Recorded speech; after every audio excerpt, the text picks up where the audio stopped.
Looks like I'm live. Hello, everybody. So you can comment, and if you're watching this after it's live, good, my air conditioner just turned off. If you're watching this after I'm live, I'll try to get a table of contents down below so you can just jump around to what interests you the most. You can leave comments, and I'm going to answer them here, and I'm probably going to show it on the screen. So I just need a minute or two to check my audio, make sure I'm legit on everything, and then we'll get started. So first, I need to pull up the comments. I haven't live streamed in a while, so I'm like, where's my sticking comments? Let's see. It's got to be one of these right here. Let's see. Maybe that right there. Okay, looks like I got comments. And I can pull them over here. And it's not clickbait, by the way. You know how I... oh, perfect. So I see comments coming in. I click Add to Broadcast. It looks like it's coming up. And now it's going. Great. That's good. Not clickbait, by the way. I said urgent breaking news. I meant it's urgent. And if you're not aware of it, something for you is going to break. So no clickbait there. But we'll have fun here. We'll get through some news stories. And we will do Ask Me Anything. But I want to try to cut this thing off an hour and a half. Max, these things can tend to go long. Luis, let's see. Luis, I think you're on. Luis, I'm looking. Luis, where are you? There you are. Hey, Luis, thank you so much. Last live stream I did earlier this month, Luis was on, and he took notes with timestamps, and then he emailed it to me right after, so I could just, bam, copy and paste it in the video description, and then everything was sliced and diced automatically. I really appreciate that. I'm probably telling you this so that maybe you'll do it again. That's my way of asking. So, okay, let me try something on my website. And then we'll go live here, or we'll get started. So let's see, WPCrafter. I'm trying something new on my website. And I don't know if it's going to work. I think it's not working. Maybe there's a conflict with something. Oh, bummer. That's all right. Let me just check here, and we'll get started. All right, I hope everybody's doing good wherever you are in the world. Okay, yeah, looks like that's not working. That's okay. All right, let me close Facebook. And let me move this across, and we can just get right down to it. I'll take a quick glance at the comments. Hey, everybody. Let's see. How many people are online? We got 127 people. That's good. Let's see. Christina. Just the guy I need right now. Yes, you'll be able to ask me questions, and I'll be happy to answer them. Let's see. Please talk about security tools. Yes, I do need to hit that again. We're going to talk about some really cool stuff with hosting. A website recently did probably the best job comparing hosts as far as performance goes, and so we're going to dig into what they did, why what they did makes sense and is the only way to test, and what those actual results were. I think you'll be surprised. Of course, I still want to do my own test, but it'll be good to talk about. Hey, what's happening, Fernando? Good to see you. Let's see. All right, we got Dave here. Hello. All right. Hey, what's going on? We got the regular crowd. I love it. You guys are the best. Antonio says, how am I? I'm good. I'm overwhelmed. There's a lot going on with me and things and stuff like that. Not family. Family's all cool. Other than this Corona thing, and nobody wants to get together in my family because they're all afraid. But me and my wife aren't so afraid of it. Anyways, other than that, I'm good. Business is really busy, you know, managing the YouTube channel ain't easy. You know, when you have that, we have this, the huge Facebook group, and then other stuff I have going on. CartFlows, I actually wasn't going to talk about it, but I'm doing a live stream for CartFlows on Tuesday, announcing some new features coming to it. I should probably do a little reveal here in advance. Oh, I would have loved to set that up and show you, but I'll verbally tell you what we're doing on the CartFlows side. It's going to be the free version and the pro version. We're adding some really cool stuff. Ooh, Carlene from Philadelphia. Hello. All right. Yes. You guys are all the best. All right, it's piling up here. Giovanni, do you know any plugins that protect videos with dynamic passwords? I've been working on that. If you're in the Facebook group, you would see that I might be working on something as it relates to video and video protection. All right, so I'm just going to take a quick sip of water and we'll get into the stories. I'm going to try to be super efficient with them, totally respect your time, and then get to Q&A, and people can stick around for that. I think that's where the most value is. But I got some great stuff for you today. All right. All right, I got this cool setup I should show you. I've got my computer right here. So when I'm here, I like to look at you though when I'm looking at the questions, but my computer's right here. But when I go here, I've got an iPad Pro, and it is like an extension of my monitor. So I have the comments right here, so I can at least be looking towards the camera. I just hope the battery doesn't die. I'm running out of juice. All right, so let me test this. Okay, that's good. All right, let's get into it, and then we'll hit some of them questions.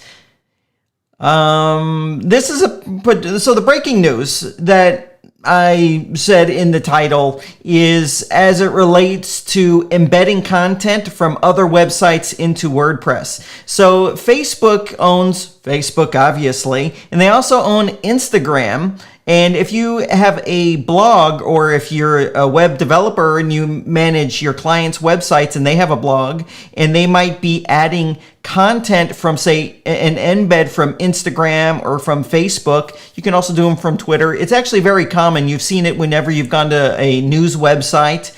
You go to the website and there's the article, and they've embedded information from Facebook or from someone's Instagram feeds. Well, all of that's going to break in about a month. October 25th, it's all going to break. Here's the little announcement right here that Facebook made. embed endpoints for embeddable Facebook content legacy. Actually, this actually isn't kind of breaking it down like that. Oh, here it is. Yeah, the endpoints documented on this page will be depreciated on October 24th, just a little less than a month, and it's going to return an error code. So if you have, or your clients, or anyone you know, you're going to actually start seeing this on websites globally in a month. You're going to go there and you're going to just see this error 400 on all these websites, because in these blog posts, if you're embedding that way, it's just going to show this error from now on. And that's because Facebook wants you, and Instagram, it's all one thing. I'm talking about the same thing. They want you to get an account with them and, go through some like formal process. It's not a big deal, but if you don't do that, and your embeds are all going to break. WordPress is going to be pushing out an update that removes this. It's called an O-embed. This O-embed support, it's going to be removed completely from WordPress because of this. So now that I've rung the alarms, the next question is, well, what can I do to mitigate this? Well, what you need to do, if you're in a situation where you've ever embedded anything from Facebook or Instagram on your site, you're going to have to come up with some kind of solution. Number one, you've got to be aware of it. Now, there is an alternate, an option here. This person, it hasn't caught on because I don't think a lot of people even know about this yet. But here's a person that came out with a plugin that will make it so your embeds still work. So you don't have to go back and find all the embeds and fix it and all that kind of stuff. So you would just add the plugin, and then you would go to Facebook and you would create, I think it's just a developer account or an app. That's what they call it, a Facebook app. And it's simple. Everyone gets it. You just have to set that up, and then you would install this plugin, enter your app ID and your app secret, and you'll be fine. So this page right here probably has some instructions on how to go about doing that. So it's super, super urgent. Though, let's see, right here, that's Gutenberg. It's super urgent if you have any of these embeds that you do something about this before the 24th, or all your content's not going to look right. I like embeds, actually. I like it when I go to a blog post and they've embedded content from around the web, whether it be a tweet on Twitter, a Facebook post, or Instagram, which is commonly used. So it would be really sad to see those break for you. I would imagine, though, you don't have to like jump and rush to this now. This is more getting it on your radar. But over the next 2 or 3 weeks, I'm sure additional solutions will surface. Maybe some of the plugins you have might include some kind of a solution for this. Maybe if you have a social sharing plugin, maybe they add it in there so you wouldn't have to just go and add another plugin. But it's important to know that this is coming, and so that you're prepared for this, and it's going to jack things up. So it kind of stinks. But anyways, we just have to roll with it. There's nothing that we can do. Having a website is such a fluid thing. Things change, especially when you're integrating with external services. So all those Kylie Jenner, or it's not Kylie Jenner, it's the Kardashian Instagram posts that are embedded across the web, they're all going to break. So that's what we all have to look forward to. All right, let's see if there's any kind of comments here about that. So I told you it's breaking, and a lot of websites are going to be breaking. Okay, but I'm sure not everybody is using embedding content that way, even though I love seeing content embedded that way. All right, next thing is Gutenberg version 9 came out. I'm not going to demonstrate it. Gutenberg is where WordPress puts experimental features that are coming to WordPress. They put them in this Gutenberg plugin. You don't want to ever use it on a live website, but if you have a test website, it's a good way to have it there and see what's probably going to be coming. And so they've been adding a lot of experiments to it, and version 9 recently came out with some additional experiments. Let's go ahead and take a look at the notes that they have here. So it says right here, what's new in Gutenberg? And it might be hard to see right here. I'm not going to demonstrate it live, but the way you're going to build a navigation menu, an experimental version of that is here. I actually think it's kind of funky. I don't necessarily like it, but what they're trying to accomplish is a lot of those areas of websites such as widgets and menu creation, they're trying to switch it all over to using the Gutenberg editor for that. So they have an animated image right here of it. So you can see the navigations right here, but off to the right, you're adding and rearranging the different menu items, and you can see that there. So that's pretty interesting. This is an experiment. They also, I might have demonstrated them already, the interface for adding blocks for the widget area. I think I demonstrated that probably in my last live stream. So now we see what it's going to look like with navigation menus. The other thing they added an enhancement for is the post grid. The post grid, oh, I got a thumbs down. I know what that thumbs down. It's not a me thing. I don't need to take it all personal. I think that little thumbs down I just got, and yeah, you could switch it. You can change it from a thumbs down back to a thumbs up. That's okay. Any engagement actually helps my channel. The post block is been enhanced. The post block is simple. You have a home page and you want to add a grid of blog posts or any type of post content that you have, most likely a blog post. Well, they've enhance that as well, and we have it right here what it is. So you can specify categories, tags, specific posts, and you can choose how many are going to be there. So they've enhanced that as well. I still think it needs a lot of work, but it's nice that it's there, because a lot of times you want to have a grid of blog posts on your homepage, and it's just super easy to do it with the post grid that they give you. So I actually don't use the post grid much. I use the one out of Kadence blocks. So anyways, that is just some new things coming in Gutenberg, and you can try it out, but do not use it on a live website, because it's going to break everything. It'll absolutely break everything. All right. We're just blasting through the stuff. So every year, WordPress makes a new default theme and they call it that year, they should actually call it, so actually, I was just about to say something that made no sense. So anyways, 2020 was what came out last year, and now we get to see what 2021 is going to look like.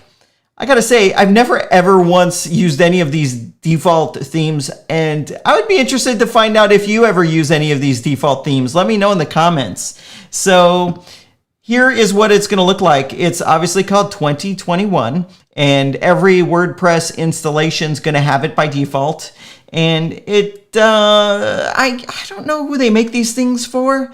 So it's maybe for having a blog, I guess. They don't make it like anything practical to use. So this has these gigantic headlines like that, and it's more of a minimalistic design, and it's not as distinct as last year's with strong colors. So it's very modest colors, mostly text-based, and you can kind of see what it looks like right here. And you can see what it looks like. A blog post like this, that narrow text layout, I think is really good. They're bringing that. It's using all these pastel colors, so this is what it would look when you start changing the colors. I don't like it. Actually, though, I've never, ever liked it. The gallery is a little odd. I do like the quotes. That this is probably what the quote block will end up looking like, where it has the picture and then the quote there. I think that's cool. And I think that's cool right there. But, you know, it is what it is. I don't know anybody that uses it.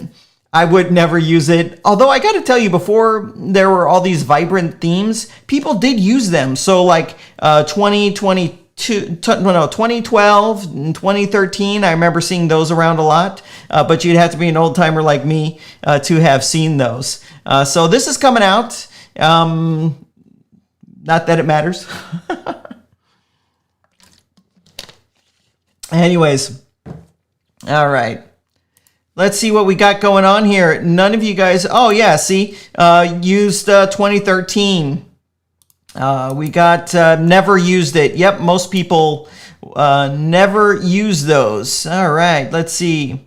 Yep, Fernando never used them. I wouldn't use. Oh, we got someone that likes it, and that's fine. Everybody. That's the thing I love about WordPress is everyone can take their personal tastes and make it look how they want based upon their personal takes. So that's good. All right. Oh, we got someone here that used 2019 and 2020. Minimalistically, you know what? I don't like the minimalistic way of WordPress ones. I do like the minimalistic way that we're seeing with Genesis themes. They've always been minimalistic. It's very distinct, I guess.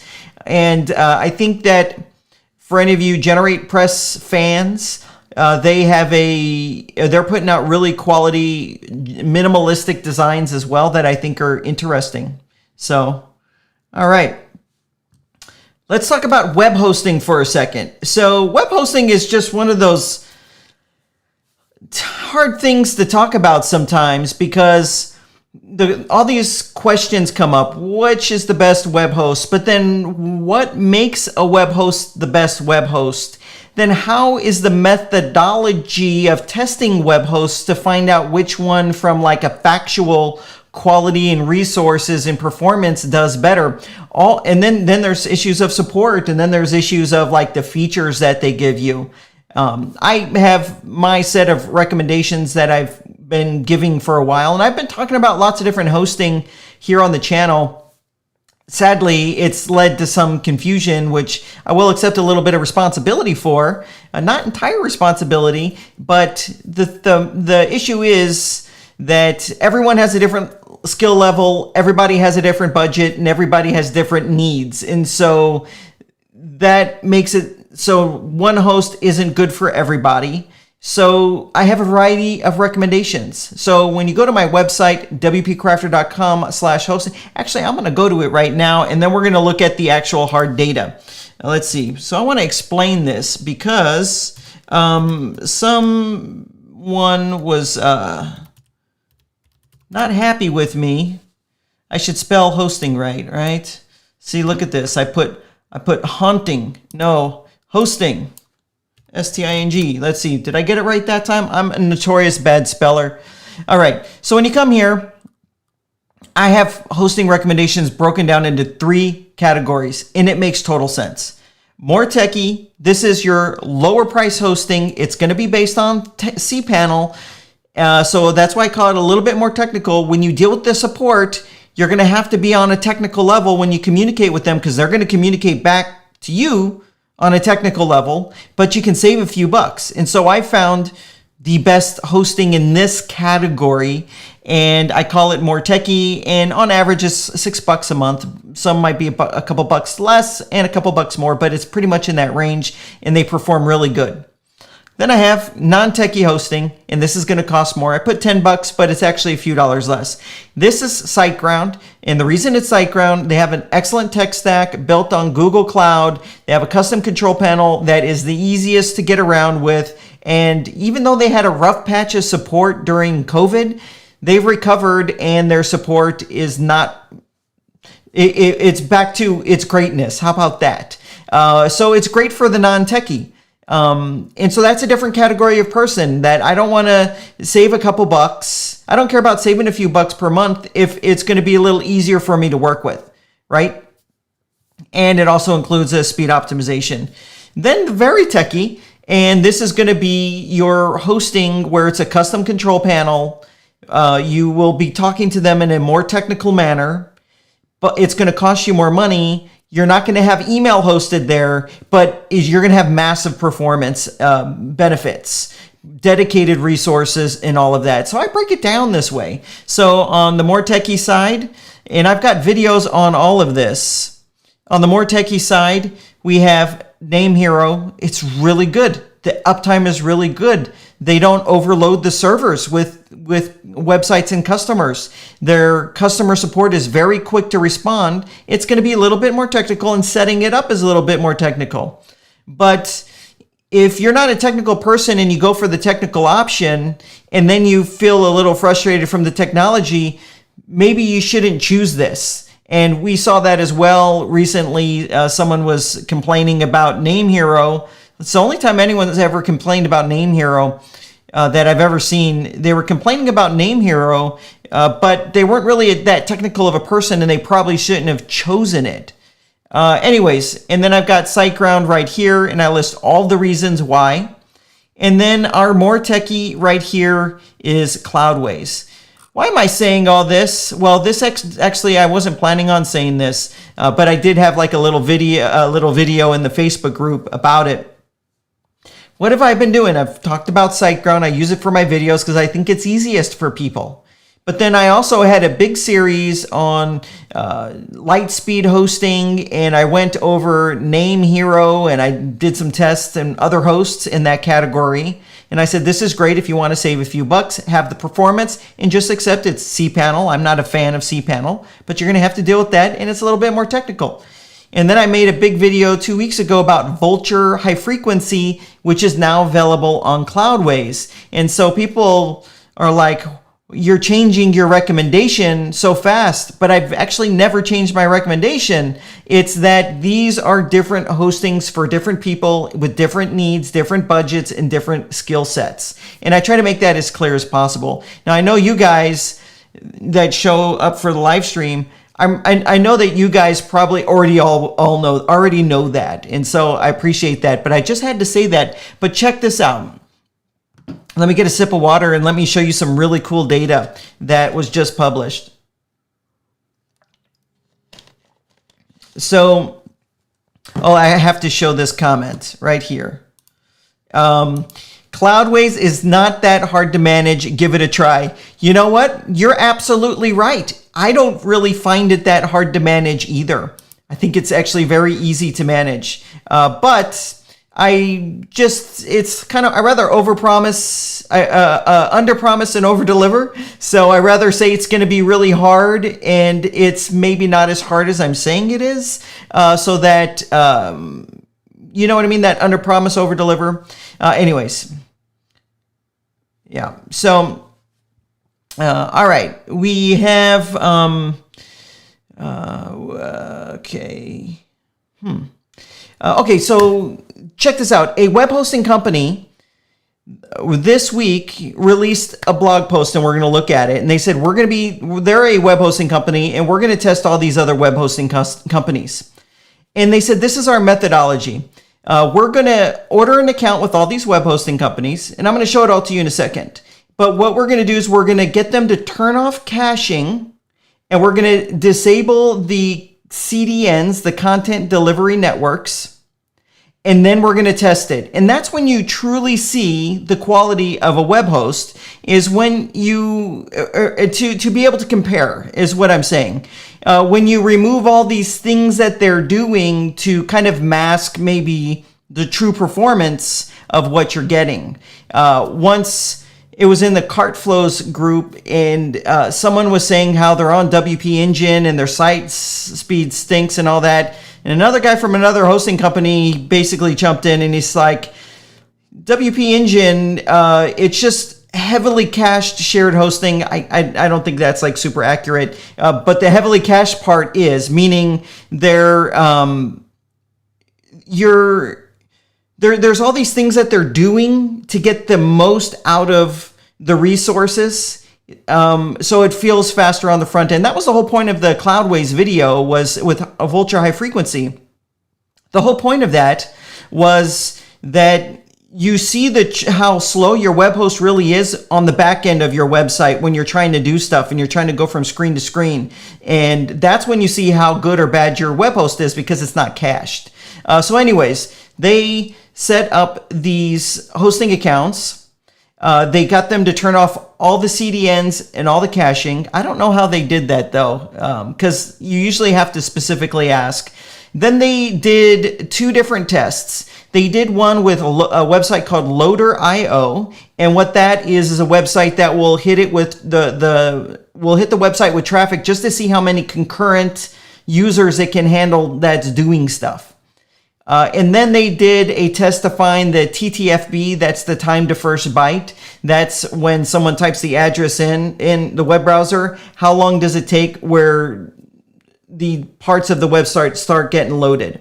So let's go ahead and just take a look at it, and let's take a look at their results. And they're pretty eye-opening. I ultimately want to do this kind of a test myself, but they did it for me. And it's WPMU Dev. I haven't traditionally been a fan of the products of WPMU Dev, but what they did here is quite interesting, and they did it in a transparent way. Of course, there might be some bias, I don't know, because they did it to show that their hosting is good. But they seem very fair in it. So here's the first blog post right here, where it says how you can do this same test. And I really like this. So they tell you here's the hosts: GoDaddy, WP Engine, Flywheel, Cloudways, HostGator, SiteGround, Kinsta, and Bluehost. These are most of the hosts that people talk about. And they talk about, this is what the website looks right here, and what they were testing. They did a load test and a TTFB test. So the tools they used was Loader.io, and this is a free service, but they have paid plans for doing load testing. And then they were testing how many clients per test, clients per second. And then down here, we're getting to the next thing that they did. Okay, here it is. It's Key CDN's performance testing tool to test the time to first byte in different geographical regions. So they did that as well. And so it tests in these different regions right here. So it's testing in Frankfurt, Amsterdam, all the way down to Bangalore, Tokyo, Sydney, Singapore, San Francisco, Dallas, New York.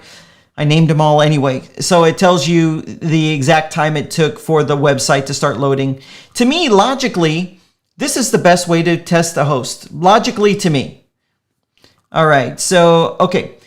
And then what they did to level the playing field, they had the CDN disabled, because that would make it so that your results are the results of the CDN, not the actual hosting. Anyways, so let's get to the results. It's this other post, and I think they actually did this today. And so let me just scroll down to, here's a little recap of it.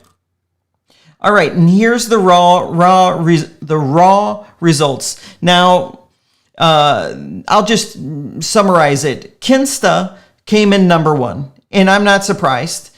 Kinsta is very high quality hosting, and you pay a lot for it. So in a world where we think you get what you pay for, I think with Kinsta, you do get what you pay for, and they have really good support. Like really good support. The best support experience I've ever had is with Kinsta, but you're going to pay an arm and a leg for it. So for me personally, I won't use Kinsta. But anyways, Kinsta came in with the test could handle 170 users doing stuff at the same time, concurrently, not sitting on the website. That's not sitting on the website, because when someone's sitting on the website, I'm sitting on this website. I wouldn't be one of those 170. It's when I'm clicking around and I'm doing a bunch of stuff, making things load and all that. So it says right here, max parallel clients, 170. So the higher the number, the better. The TTFB average, they averaged it, and that is 622 milliseconds. And then they have another average here that's geo-optimized. Okay. And then, of course, theirs came in second. Of course, right? It would be your hosting. You would do that. This is coming in at 140 max parallel clients, and their TTFB is at 476.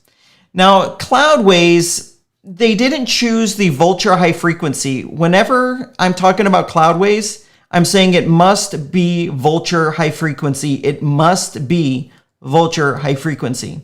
Anyways, their Cloudways results came in. So they picked the lowest cost DigitalOcean server.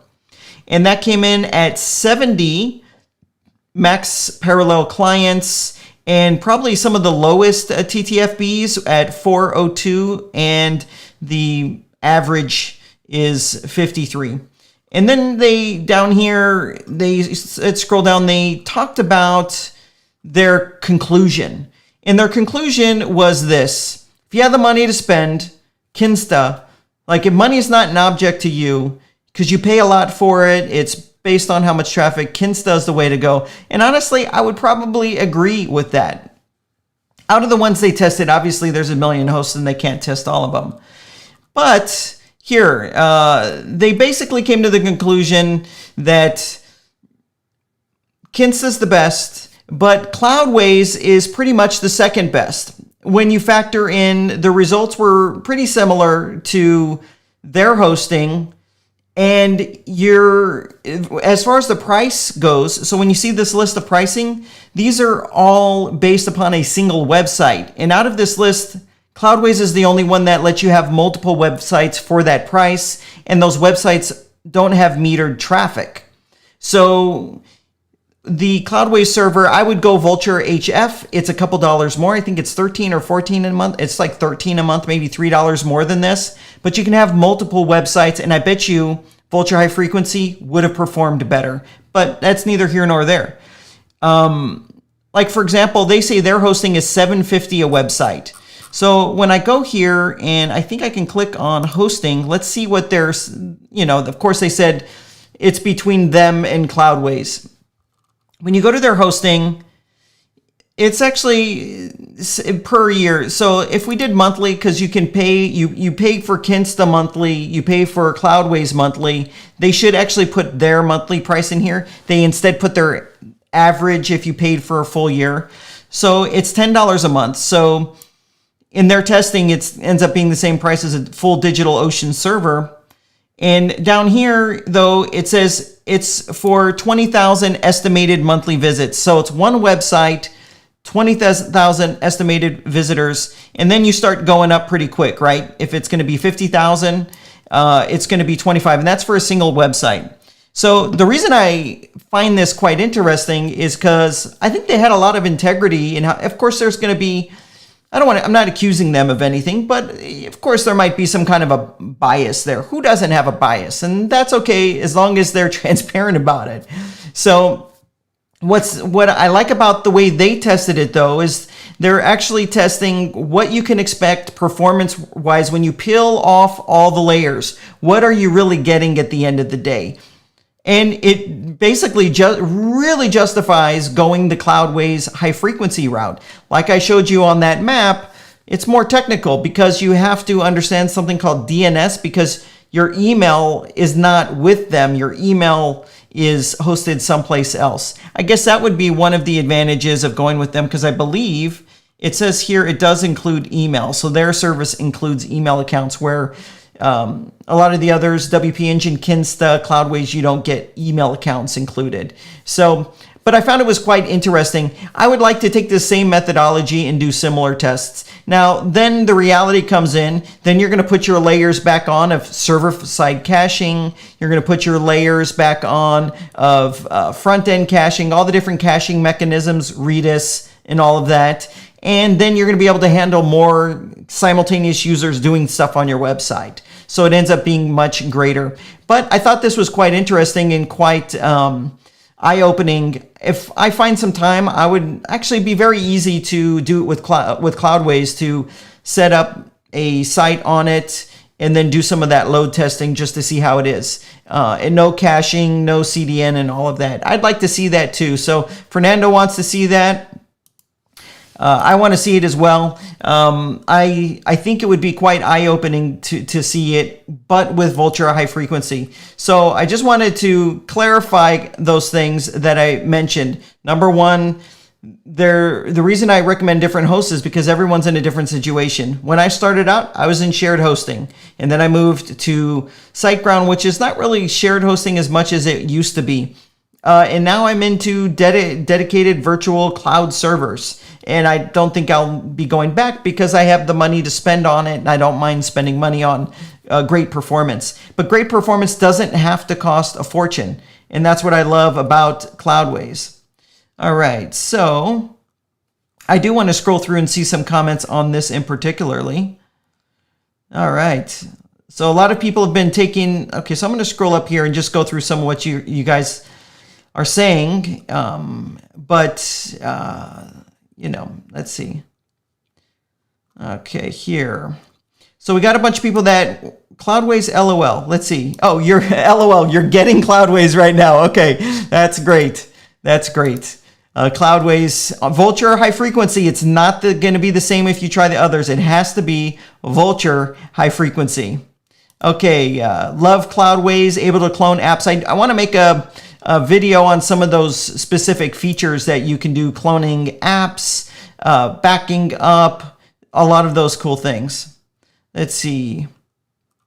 Oh, Josh was using Liquid Web Nexus. Yes, a lot of people are switching. Let's see. All right.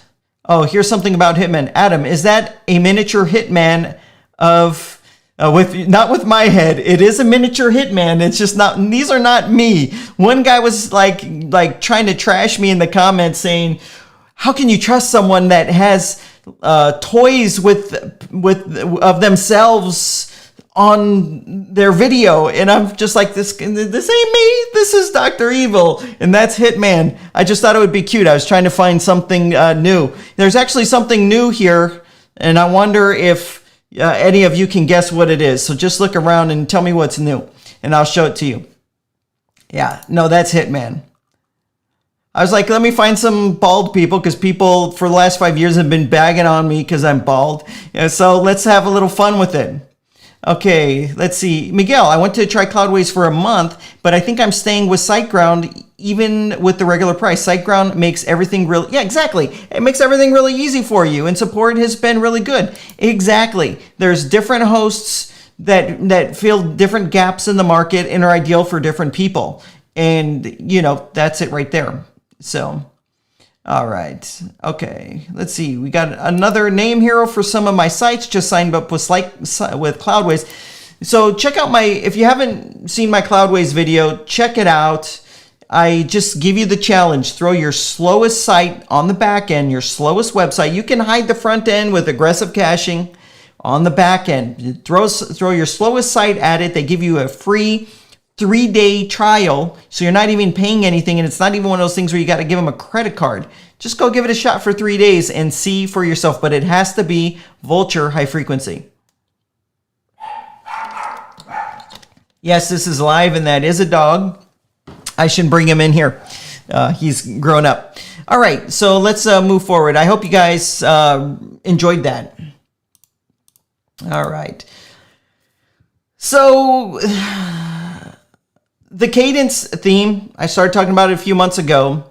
They're making a big push to make it the ideal theme for certain niches, and one of those is course creators. And they just released their online course template here, and it's all free. So when you install the theme, it'll say, do you want our starter templates plugin? And that's free as well. So both of these are free. And here is what the template looks like. I want to show you this and show you some really cool things about it. And this is great. If any of you have an online course website, whether it doesn't even matter the tool you use. Well, it has to be one of the 3 supported ones where they have something special for. So if it's LearnDash, Lifter LMS, and there's another one. Okay, so check this out. So what you would do is you would go to the starter templates right here. Here they are, and this is it. Now, this was originally designed to be for someone that has a single course on their website. So the whole homepage is designed with that in mind. Here's your instructor, and then here it is, everything you need, and here is your one course. It's funny, a lot of the questions I've gotten regarding this is, can I use it for multiple courses? Yes. And you can use it with a different learning management system. Okay, so right here, there's a menu item that says course, and it's just direct linking to the one course that it has. But I'm going to show you how to modify that. And this is just basic LearnDash, and it inherits the style. So this is all free. Everything I'm showing you here is free in the free theme. It inherits the style automatically from the theme. And that's one of the special things, but I'm going to show you some other special things. Another thing I like about the Kadence theme, when you import, you can change the colors. So if you didn't like the color scheme, you can choose one of these other color schemes right here just by choosing this. And you can always go into the settings later. But on import, you can choose an alternative color scheme. So let me show you how to soup this up. You would then click on import, and then there'll be a message. If you don't have LearnDash installed, it will say something like you don't have a required plugin, install anyways. So that's when, if you're going to use a different learning platform, that's where you would just install anyways. And then you would go and put your plugin in. Okay, so when you do that, let me go to the front end right here, and I'm going to show you some really cool stuff. So I added a page called courses. So you see it says course, and then here it says courses. So I created a new page, named it courses, and check this out. This is something that is unique to the Kadence theme, and it's completely free. Go try any other theme minus Buddy Boss. Whenever I'm talking about learning stuff, this is minus Buddy Boss, okay? So just keep that in mind. So I created a courses page right here, and what Kadence theme recently added was styling would be automatically applied when you're using the LearnDash course grid block. And this is something other themes are not doing, paid and free. They're not doing this. They don't have it. What happens when you use the course grid block, it just has the default blue from LearnDash, and you can only change it with CSS. So they are making it a lot easier. So I only have one course, and I just grabbed a thumbnail, and you can see it's already inheriting some of the style. But you can take it further than that. You can go into the customizer. So let me go to the courses page. Here it is. I haven't styled this at all. I would probably do something up here. I'd probably add some more content. I'd make it look nice. But right out of the box, it looks better, because if you did this on any other theme, this would all be blue and it wouldn't have this styling. It would have the default LearnDash styling, and it would be blue unless you use custom CSS. Let's go into the customizer really quick. It'd look better if I would have put 3 or 4 courses there. So when you go in there, I'm going to click on LearnDash, and here's a bunch of options for LearnDash. I'll click on course grid options, and there's a way to override this default style. Check this out, and I turn it on, and you saw the badge here that says enrolled. It was kind of like a ribbon, and now it's pushed in. It just adds more of a style to it. And then there's 2 different styles here. And let's see, there's even the ability to change the size of the font for the title here. So this is going to make it so much easier for beginners or anyone to build a LearnDash website because it does a lot of the styling for you automatically. I really like that. But let me show you something really cool. This was added today to the Kadence theme. Let me show you right here. Does anyone know what this is? I'll give you a guess. It's not Buddy Boss, it's BB Press. Yeah, that's it. See, I'm going to get this all screwed up. It's BB Press. So BB Press right here is a plugin to add a user forum to your website. And out of the box, it's ugly. And unfortunately, it's ugly, yet all the learning management systems integrate with it. So if you have an online course and you want to add a user forum for people to ask questions about the course, and you can have it be so if you're enrolled in the course, then you can access the forum. You could have always done that with BB Press, but it would look butt ugly. I mean, it would look ugly. I mean, horrible. But now it doesn't look horrible. So let me show you. Here is what a forum post would look like. Here's the title. And we have this big area here for the responses. This is just my original post, and then I wrote a response. And a lot of the options have been collapsed elegantly into this settings wheel. You see that? I'm going to hover over the settings wheel right here. And so for me as an admin, I have these options here if I'm moderating it. I can do it all right here. Actually, I wonder what that looks like user facing. And so there's some other UI improvements here, but you can actually take this further. Let me go into the customizer. This was added today. It's free, by the way, in the free Kadence theme, which by far is the best theme for an online course, especially with this. It's the only one that's adding this. All right, and you've probably used BB Press before. If you go to WordPress.org and you click on any plugin and you ever ask for support there, that's using BB Press. So WordPress itself is dependent upon this. It's not going anywhere. All right, so I'm going to click on custom post types. So whenever you have something that adds what's called a custom post type, it'll give you styling options out of the box. But they'll probably put this in its own little folder that says BB Press. All right, so this is called a topic. So a forum post is a topic. So I'm going to click right here where it says topic layout. And I like the style where the title is centered and above. So I would put it up like that and kind of separate it out a little bit. Then you can apply a different color to the background here, an image to the background. You can make it a transparent and kind of blend it in with the main header. You can do whatever you want with this. And so there's all these options here for alignments for the title, and then the actual layout. This is pretty wide. You could do a number of things. If you want to get some advertising in, well, you can choose this layout that has a sidebar right here. You can do this if you want and kind of scrunch the forum topic content right there. Or I like this. It's pretty elegant. It's the narrow layout right here. So you can see it just kind of takes it and kind of scrunches it in. I really like the look of the narrow layout, and you can see it right there. I got to tell you, to me, this is impressive, and this looks really good. I mean, it looks really good. Anyways, so we have all these options right here. But you can see out of the box, this is looking great. Let me actually publish it. Now, this would actually now apply to all of the topics that get posted. So we also have options here for the forum layout and the forum archive. Let me show you those. So this integration is really mostly styling, and it just looks fantastic.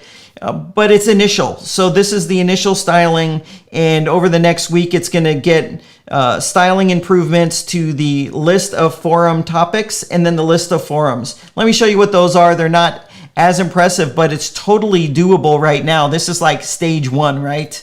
Looks fantastic, better than anything I've seen. And I'll actually tell you what inspired this. Okay, so this right here, don't judge me. I just was throwing some names when I whipped this all together. So it says Make Money Online. That's the name of the forum. Don't flame me. And so here's what the different list of the forum posts look like so far. So it looks fine, but it's and there's been some cleanup and styling, but there's more that they can do, and I think they're going to be doing more. I'd like to see the gravatar be larger. But other than that, I think it looks fine. It's totally workable. The area that needs the most work is the list of forums right here. So I only have the one forum. You can change this, by the way, so don't judge that. But then it would list the different forums, how many posts and all that kind of stuff, and when the last post was made. So this right here needs some love. I would like to have it be like a cards layout where you would see it in a grid, the different forums in a grid like that. But you got to say, this is pretty impressive. Now, if you're using LearnDash or Lifter LMS, they have integrations with bbPress. So you can make it when someone enrolls in a course, they're also given access to a user forum where they can ask questions. So if I'm in the back end here, let me click on OK. Let me get out of here. I would go to Learn. So I'm in LearnDash, and if I click on add-ons, I've already added the add-on. It's one of these add-ons here. Where are you? It's anyways, it's going to add integration, and they have full documentation on it. So here's the course grid. Maybe I'm just looking too fast here. Where are you? Where are you? There it is. It was right under my nose the whole time. bbPress for LearnDash. And so you also get this with other tools.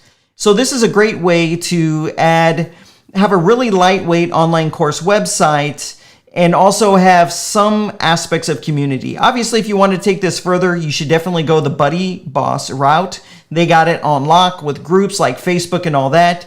But you might just want user forums. That might be all that you want. And this is how you can do it. Obviously, there's applications for having this other than having it be an online course website. There's lots of uses. So if you have a blog and you might want to add a community engagement, you can do that. So the only thing I would do differently here, they made the template using the free version of Kadence. But when you have the pro version, they give you additional header items. The only thing I would do is I would add one different header item. So I click right here where it says header, and it would be the account tab. I love the account tab. I'm going to put it right, actually, that's not where I want to put it. I want to put it right here. I put it right there because I'm blocking the right side here. So you can go here and you can totally manipulate the header icon how you want it. You can make it so when someone clicks on it, it has a registration pop up. You can have it show your gravatar. So let's see. There's two states. There's the logged in view and the logged out view. I'm obviously logged in right now. So I would choose that. I would connect a menu to this. So when you hover over it, it's a menu that lists user forum, dashboard, and all that kind of stuff. Anyways, I'm not going to go too much into that, but that's what I would do to that's why I think this is the ideal theme for an online course website. It's these, well, just a free theme is fantastic. And you can get by doing that. But then when you want to get a little bit more and have like the header icon with the registration and login form and stuff like that, it makes it really, really cool. But here's the thing. You don't have to be a LearnDash user. A lot of people like Lifter LMS, and it has amazing and extensive Lifter LMS integration. So let me disable LearnDash. I also have to turn off their course grid and all that. And I'll enable Lifter LMS right here. Okay, so now Lifter LMS is installed, and I can go here to courses, and I even made one. So let me click on view. Oops, that's not good. I wonder what it's, maybe I have to reset my permalinks or something, because I've been adding these things and disabling them. Okay, I'm gonna go here, reset my permalinks, and let me go to courses, and then let me go to view. Let's see. Yes, I fixed it in real time. See, that's how you solve problems. All right, so you can see the course grid inherits all the colors out of the box. This is in the free version of Kadence Theme. And there's a lot of formatting options. I made a video about it some time ago. I'm not going to waste time on it now. But you can make it look awesome. And you can see I'm using the same template. So you can use this template with either. It's really cool what you're able to do. All right. I know there's a troll, and yes, I am going to call you a troll in here leaving comments, and I don't mind being confrontational, saying that the Kadence theme is garbage or something like that. Oh, Kadence, yeah, let's just post it. Paulo, Kadence sucks, don't buy this crap. Actually, I think you're crap, and your comment is crap. I don't see how anyone can see everything that they are giving to users for free and call it crap. The only thing that's crappy is you and your attitude. I just had to get that off my chest. Okay. Yes, you can see me have a little bit of fire there. Yeah, and I'd have you on here and we can debate that out. But I think comments like that are just ridiculous. Just completely ridiculous. Okay, next thing that I wanted to show you. This is really cool. If you saw my video the other day, Andrew's the man. Andrew knows me enough over the years, even though we haven't talked personally. Andrew knows me enough that I get fiery. I do. But I would rather trust... I think someone that has strong opinions and is fiery is more trustworthy, right? Because you always know where they stand. But if someone's not willing to say, this is where I stand, how can you even trust a person like that? You know, it's, anyways, that's just kind of the way, the way that I am. All right. So if you saw my video on the pro version of the Kadence theme, I showed this really cool feature called fixed when you scroll. It's elements and then fixed elements, and it can show anything you want when you start scrolling down the page. And I showed this website that is using it for e-commerce, but the Kadence theme hadn't done that yet. It was something I wanted them to add to it, and they actually added it 24 hours later. So let me go ahead and show you that. I'm really happy with this. So here I am. And actually, this is on a couple other themes. It's not a common feature on every theme. There are themes that have this, though. But some of the top themes don't have it. So I'm on a product page, and when I scroll, I get this nice subtle effect on the top that has the add to cart, and it has the buy button. Good, I'm not blocking it. And you can easily add this to cart, and it's going to pull in a thumbnail image. It's going to pull in the product name, and there's a quantity selection right here, and you can add it to cart.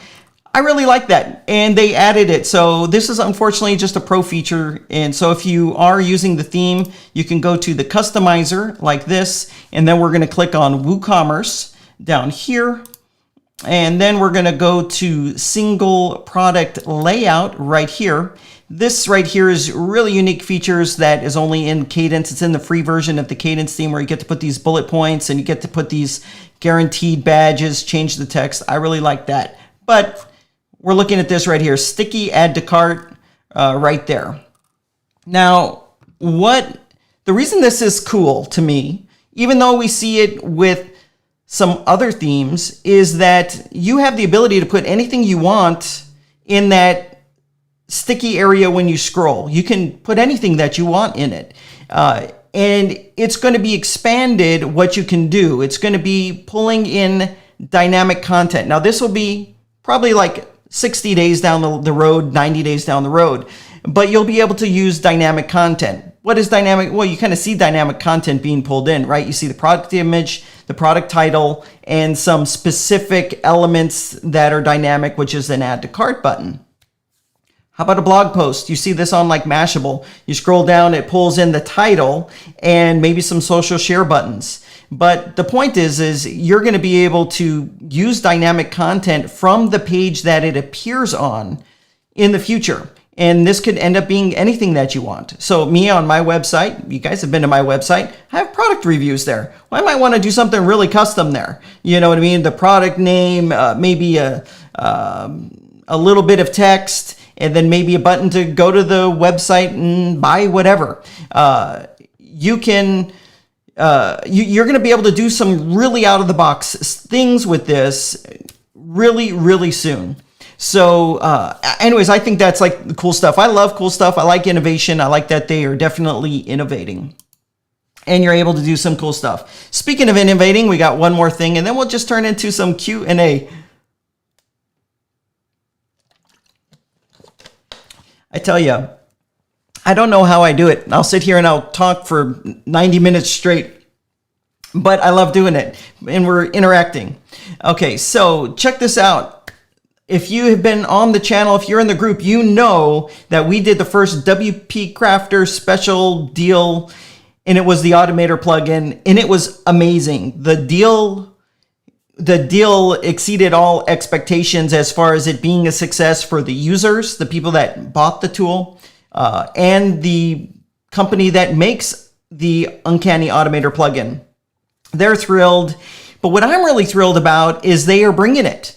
They didn't just, and no way would I even bring a product that would just sit there and be like this stale product. I mean, my reputation's on the line too. My reputation's now hitched to this product. And so that's what I'm looking at with these deals. So they have been releasing updates and feature enhancements like it's no one's business. I tell you, it's going to end up having been the deal of the year. Anyways, so what we got right here is, so right when the deal launched, right before they released version 2.7, and this added some integrations with Give. And then on the 17th, which was not that long ago, they added a bunch of new triggers and actions. One of those I didn't get to cover here on the channel. It's a new strategy to make money selling courses. This will now allow you to sell, you can let someone enroll in your course for free, but what you're selling is the certificate. So there's, for like me, if you bought a course from me and I gave you a certificate, that just doesn't really mean anything. But there's a lot of online courses that count as like continuing education to meet job requirements, school requirements, professional credential requirements, especially in the medical field. Well, you can give access to the course away. You can let them take the test and then at the end say, oh, if you would like your certificate, which you use for the credit, just pay whatever it is. And now Uncanny Automator will actually allow you to do that, to actually sell the certificate that someone earned.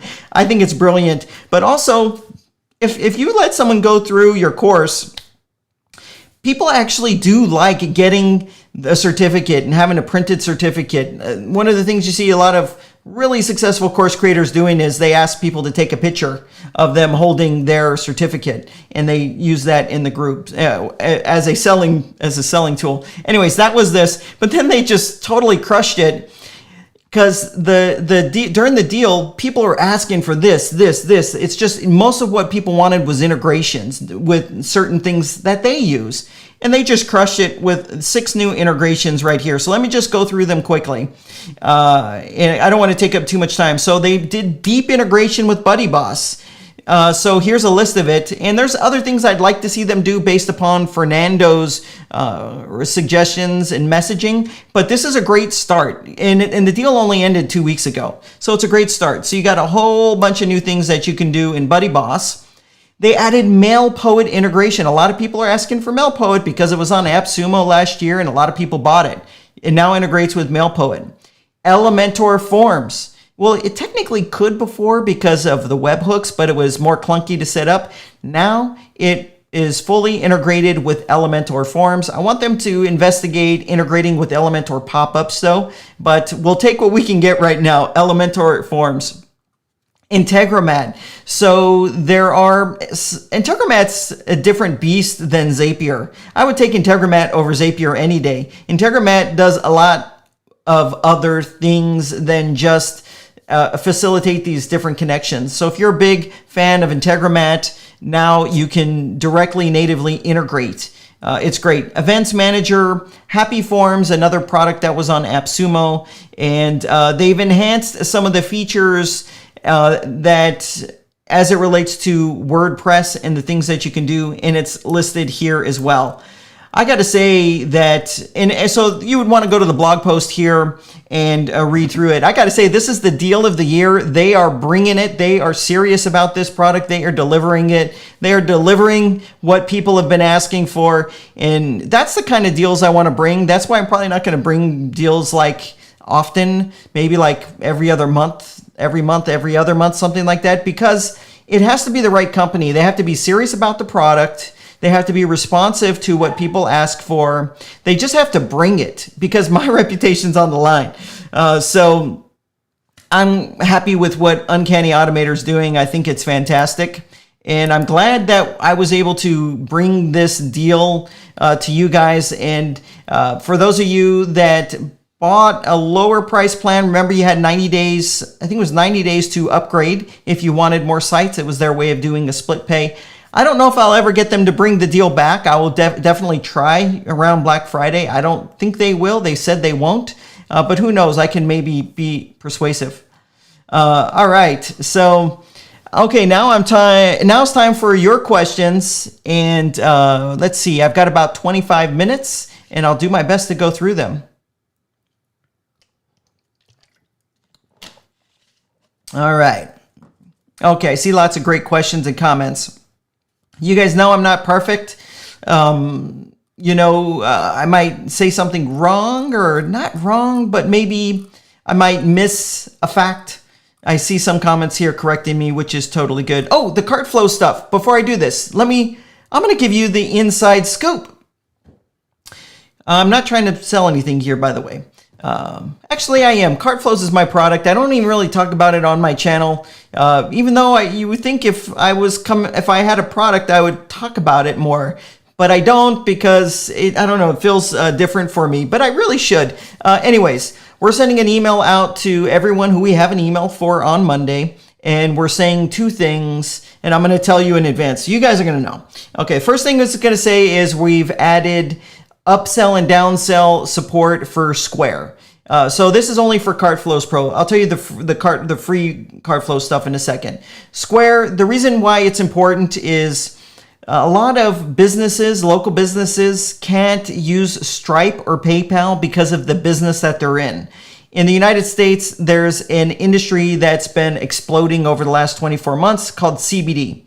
That's actually it has something to do with cannabis, which, whatever.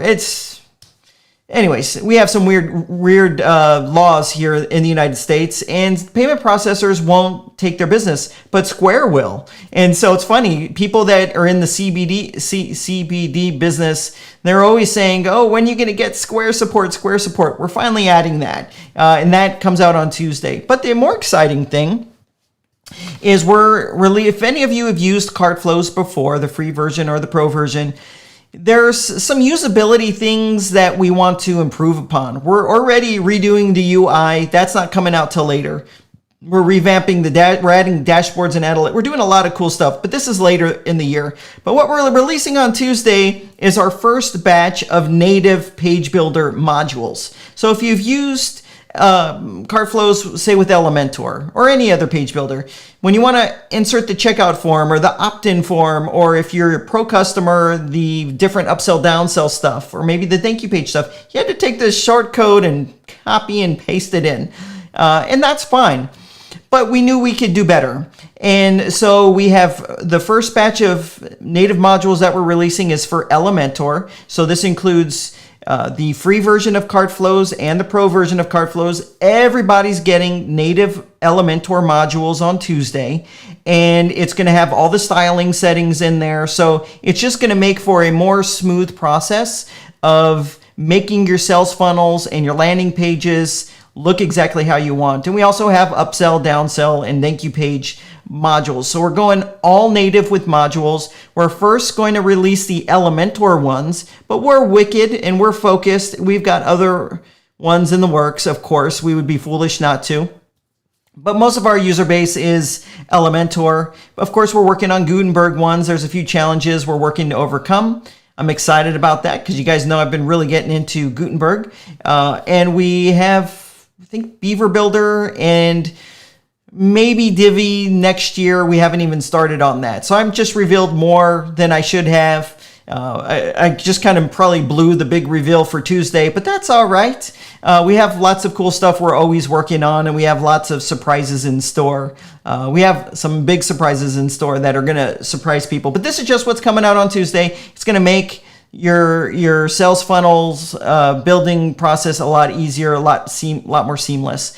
And I'm excited for the new user interface. I've been working with our dev team on it, and it's exciting stuff. So this is going to be released on Tuesday morning. I'm going to have a live stream on the CartFlows YouTube channel on Tuesday morning, going through it, answering any questions that people might have. CartFlows is exciting. It's going some amazing places. We're revamping the way you interact with your funnels, the way you choose a funnel template. We're totally revamping everything. We're redoing the website. We're just so excited about the product. I am. I should talk about it more here, but I probably will once we have these native modules and we release our new UI. So everything that I put effort in is current. Okay, so now I'm done. That was just something I threw in. All right, so let me, let's see, how should I go? I'm going to scroll to the top and I'm going to scroll down and I'm going to try to go fast. As usual, if I haven't got to your question, my apologies. If it's an important one, definitely copy and paste it over into the Facebook group and we'll try to get it answered over there. And also, the Kadence theme deal was supposed to end today, and I said, I begged them, I said, can you extend it to the end of the month, because I just didn't have time to release a video. So I got my video out, they agreed to extend it to the end of the month. So it's ending at the end of the month. 50% off, I didn't even talk about it. So, okay, I'm gonna scroll down from the top and let's go through it. Let me take a sip of water. Let's get through this. Oh, check this out. You know what? I'm a bad pronouncer of names. And the sad part is I'm German. Good morning from Germany. I don't know if you knew this. I'm actually half German. And I wonder if someone actually guessed the new item. I want to show it off. Pakistan, Paris. All right. Okay, I'm scrolling down. Let's see. Exciting stuff. Oh, here's an interesting question. I've been wanting to switch. Oh, it's not showing. There we go. I've been wanting to switch from Astra to Kadence. Is it dangerous to switch them over? Not really. Well, there's a few steps you have to follow. It's not that many steps. I've been meaning to make a video on it. One of my colleagues on YouTube, Ferdy, made a video on the Kadence theme and he actually covered switching over. So I want to make my own video. But I don't mind showing Ferdy some love. He's like one of the nicest guys you'll ever meet. Okay, what do you think of CyberPanel? I'm terrified of CyberPanel unless there's a support backing me up to manage it. That's basically a control panel that you would install on a server that you manage yourself. This is more of a channel for non-techies. I can install a CyberPanel and I have tested it out, but I'm scared to death that thing's going to get hacked into. I'm now liable because I'm not a cybersecurity expert. I'm not a systems engineer. I'm not a Linux admin. So I think it's, for me, it would be stepping over dollars to save a few pennies, and that's why I don't talk about it. But if you are a system admin, a security, Linux security expert, and all that kind of stuff, I say go for it. Creativus, email marketing and CRM, what are you using? I'm on Gist right now. I do know there's a new WordPress plugin coming out in a couple weeks that I'll probably talk about that makes it super easy to have it in your WordPress site, and it's probably the first time I've ever considered doing that. Let's see. This is great from Sadie. Honestly, and I've actually always been very transparent with this, answering this question. Honestly, how is Cloudways customer support? It's, a little bit more technical. They make you go through a little bit of a bot questionnaire. That's something I'm going to complain to them about. I have a meeting with them on Tuesday, and I'm going to complain about that. They make you go through a little bot questionnaire to get a live person. But they've made dramatic improvements in the last 24 months to their support process. So I haven't sought support recently, but maybe some people below have done that and have commented. So let's see.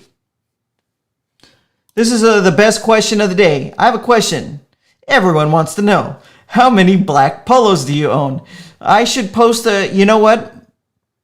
I'll post a picture of my closet in the Facebook group tonight or tomorrow, and you can see for yourself. How about that? We'll add a little bit of suspense to answering that question. Please make a video on Mautic email automation. I'm out of Mautic. It's just been a little problematic, to be honest. I don't see myself making another video on it, but that could change. Okay, let's see here. I'm scrolling. Let's see.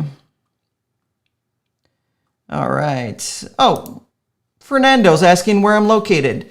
I'm not hiding it. I live in Chino Hills, California. It's a small town of 40,000 homes. We were about 10 miles from a huge fire called the Bobcat Fire.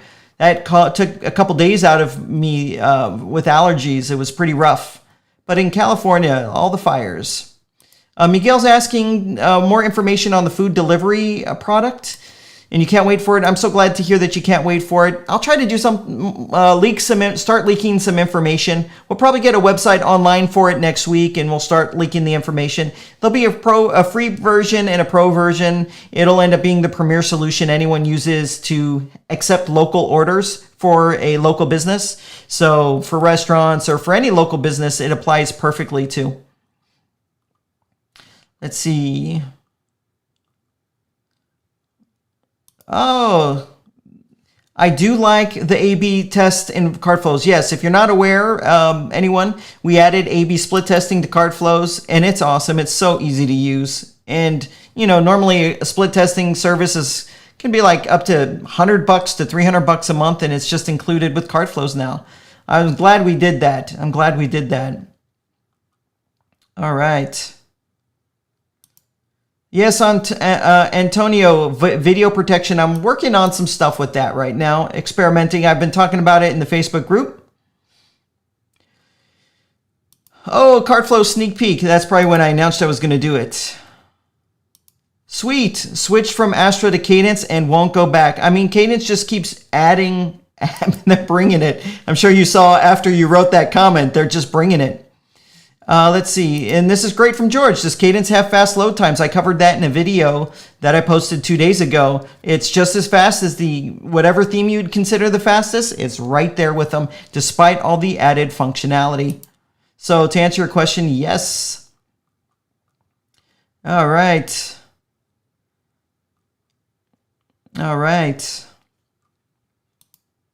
How do you hide an excerpt using the free version of Kadence? Are you meaning an excerpt in the post block, the post grid block that comes with WordPress? It should be an option in there to hide the expert or to limit it, the excerpt, that's a hard word to say, or limit the amount of words on it. I remember some conversation about that in the Kadence Facebook group recently. Let's see.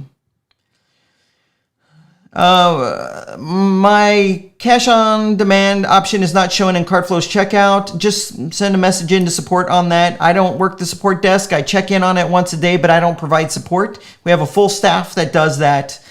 We have engineers, and they'll get involved in any issue you have. But like any business, we don't have them work on the weekend. But we'll be happy to resolve anything as soon as Monday rolls around. All right. Tuesday, live broadcast on CartFlows. Can it be for around the same time? I'm probably going to do it in the afternoon, maybe 11 or something like that, because I want to get the info out. I don't know when a good time is to do these live streams. I usually just jump in. And do it whenever I feel like it. Although this one, if you might have noticed, it was actually scheduled 45 minutes in advance, so that's always an improvement. All right.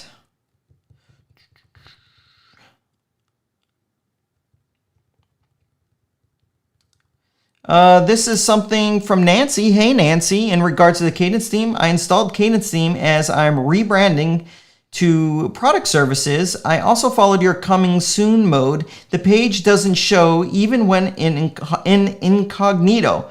Can you help me? So it sounds to me like you wanted coming soon mode on your website, so you're logged in, you can see it, and you're developing it, and then if someone comes to the website that's not logged in, they see the coming soon. So I would assume you added that with Elementor. I haven't heard of any issue like that. If you could report it in the Kadence Facebook group, even though it might not be Kadence related, we can definitely take a look at it. Someone in there's a great community, and I try to go in there and help where I can. I'd love to take a look at that. This is great from Miguel. Adam, Gutenberg is still a really big challenge for me. We need a tutorial. Oh, I actually didn't read it before posting it.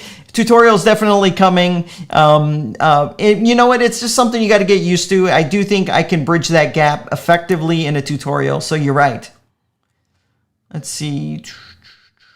Question. What are other options you can use with Hey Summit for streaming, recording, and pre-recording too? I don't know if this is like a volleyball question. There's something new coming out in beta on October 1st. I'm really excited about it. For this live stream, I'm using Ecamm. Unfortunately, you have to have a Mac. It's only a Mac program. I'm using Ecamm. It's a paid product. And they're actually adding interview. They call it, I forgot what they're calling it, but it's an interview feature. Their prior one required Skype and it was complicated. Now they've eliminated all of that and they have their own interview system, and then you can embed it. So that's how I'm excited about it because I want to do some kind of interview stuff. I want to get interesting people here on the channel. If they can bring value to you, why don't they come? That comes on Monday. So not Monday, on the 1st. I actually messaged Ecamm today and I said, oh, can you give me a day early access? I'd love to learn how to use this and then make a video on it. Elementor is past for you, Adam. I think you're asking, do I not use it anymore? No, I love Elementor. I still use it on WP Crafter. I don't have any plans of changing it. I think there's different use cases. I can tell you my new online course website, Click Mastery. I'm not using Elementor and I have no plans of using it. So I'm just, getting my foot in the water. I think if you can just have a Gutenberg only website, it's going to be effortlessly fast. So with Elementor or Page Builder, you're going to have to put more work in to get it to run faster. So I'm still pro Elementor. In fact, I was just messaged the developer behind Kadence and I said, dude, you got to get these templates converted to Elementor ASAP. And so they're going to be doing that. Okay. Man, we got Mr. Negative here again. This is probably one of his earlier negative comments. Elementor, I quit. Well, yeah, okay, I get it though. There's been a lot of issues with Elementor. I didn't address it in here, but there might be more questions and I'm happy to talk about all the Elementor issues. I have on prior live streams talked about it. Let's see. Don't use this plugin on a live webinar. I'm not sure. Yep, James is saying, I tried Gutenberg as it sounded great, but it's harder than Elementor. I think a lot of it, though, is it's disorienting because whenever you've used a tool for a while, when you want to use a different one, you kind of are used to the way this other one works, and there's like a learning curve. It's not a steep learning curve, it's just getting used to it. So if you are able to get used to it, then it's going to be super easy. I need to kind of help people bridge the gap of making it easy and showing people how it can be easy and it can be just like Elementor. I know, right? Why someone's giving me a thumbs down for great content, I don't know. It is what it is. Josh, I think you can go to the beginning. It has to do with embeds. All right, so here's the point when I was talking about themes. All right, and I'm being able to scroll through here real fast. Let's see. Let's see here. All right, I'm just scrolling through these.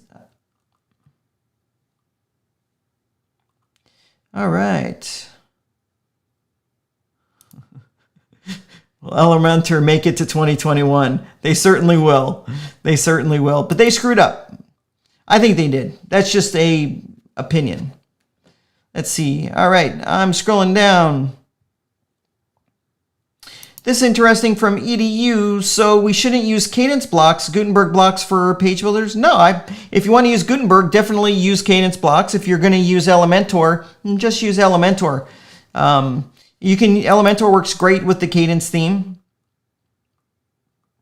All right. Oh, I really appreciate you, Stratos, helping people. You've always been so helpful over the years. I really appreciate you responding to people here, helping them out. I really appreciate that. Hey, Pez, Adam, I really, really like the new logo. Thank you very much. You know, there's some quotes that are funny about design and logo design. They come from that channel, The Future. It's a really cool channel. I like that channel. I forget the dude's name, but he had this real funny quote about originality. There's no originality in design. So even with my logo, there's not a ton of originality. I basically looked at every variation of the letter C as it relates to a block, and I saw something similar, and so I made something based upon that loosely. So there's not 100% original creativity, but the point of that quote was there's no such thing as 100% originality. But thank you, I really appreciate it. Let's see. This is a great question from Leslie. You know, I think I want to do a live stream and just have it be based upon like different online course platforms. So just one for LearnDash, just one for Lifter LMS, and answer just specific questions to it. And so your question is on my courses page. When I try to edit with Elementor, you can't. This is actually very common. You could, if you're using Elementor Pro, you can make what's called an archive page. I know it's kind of complicated. So what your options are is whatever courses page is there, just leave it and then make a new page and call it maybe My Courses or Available Courses or whatever, and then design it there. But what's happening is your learning management system is taking over control over that courses page, and it won't let anything else touch it. That's essentially what's happening.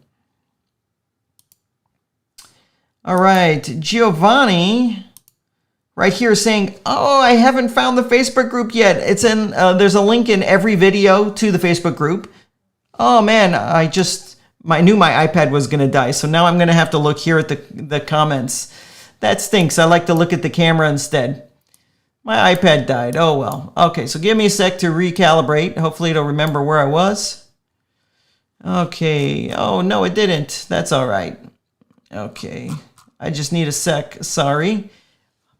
Giovanni. Okay, so I do have a link in the video description. Join the group. It's going to ask you one question. If you answer that one question, you're automatically in the group. If you don't answer that one question, what's going to end up happening is I'll have to go in there and manually add you to the group, which is fine as well.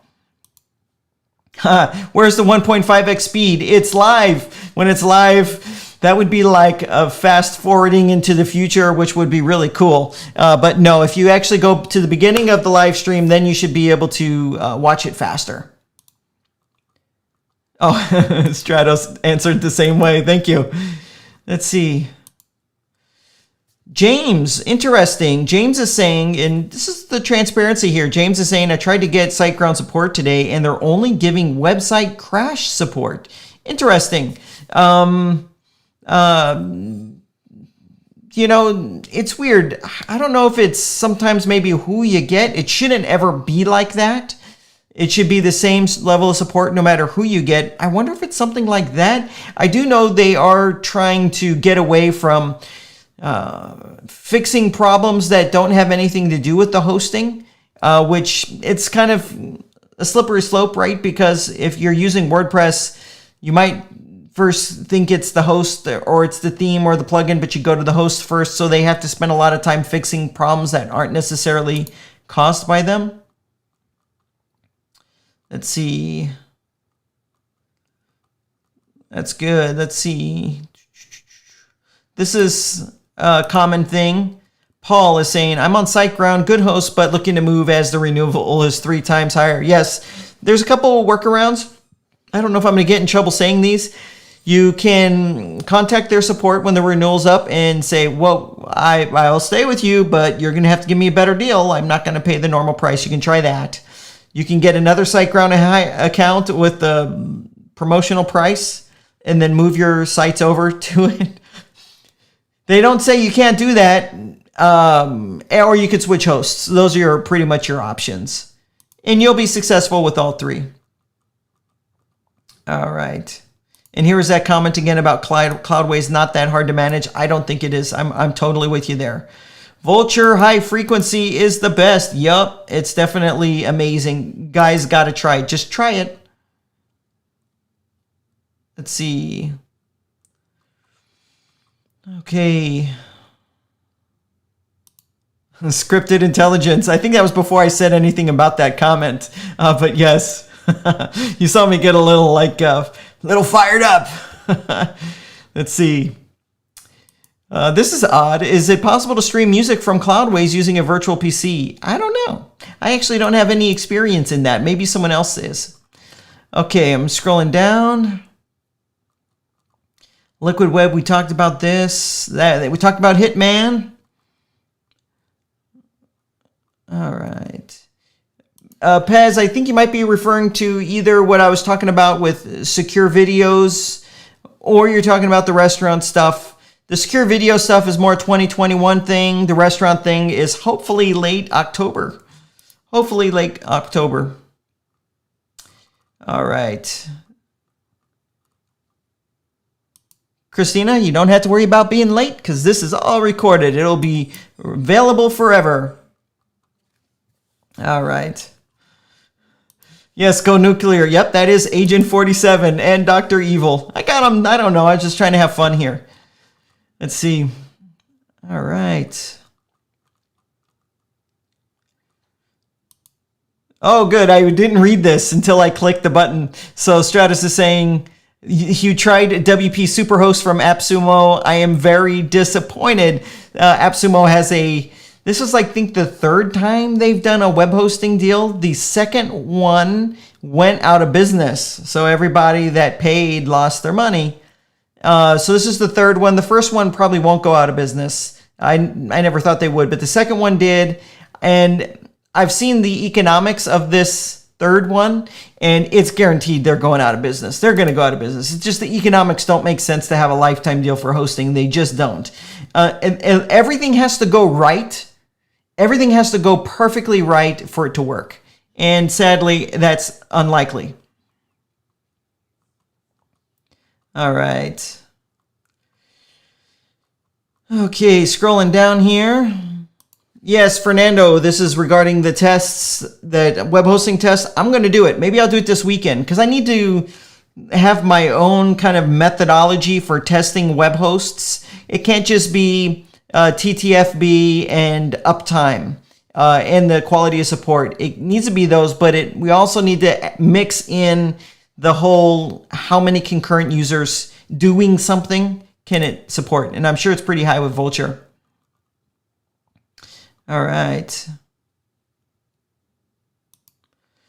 Is there any open source theme that is completely free, no pro subscription? There's tens of thousands of them, but if there's no pro version so that they can make money, they're all completely abandoned.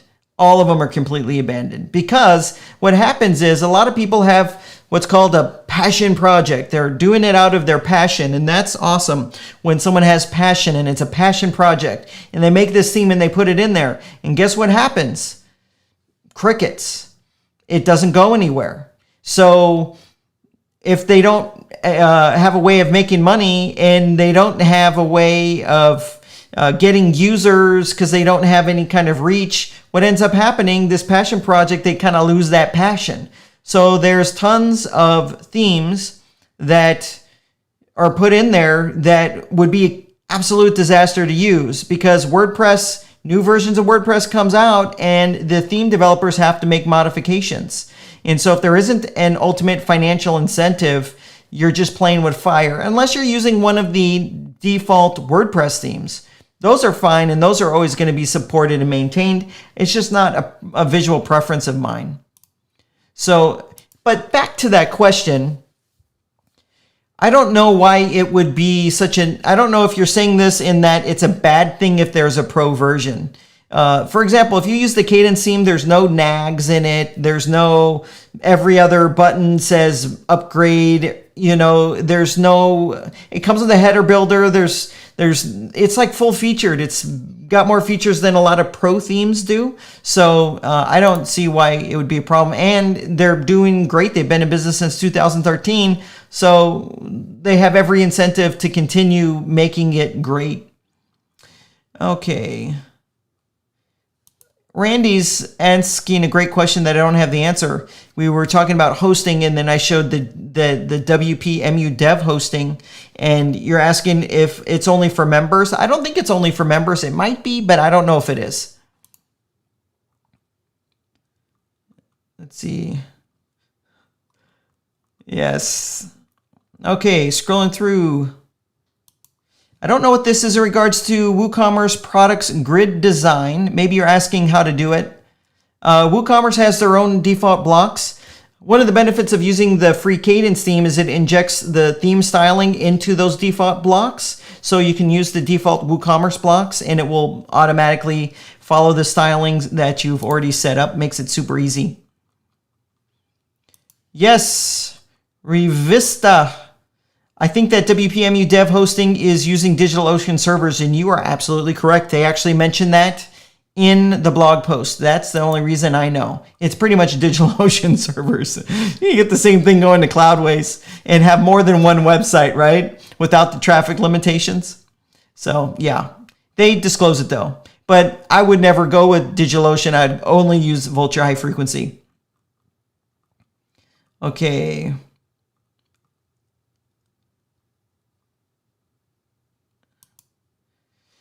Here's a request. In the previous live, I mentioned that you are making a platform for restaurants. It's not just restaurants. I keep trying to make that clear. It's intentionally not just for restaurants, but the most obvious use case is restaurants.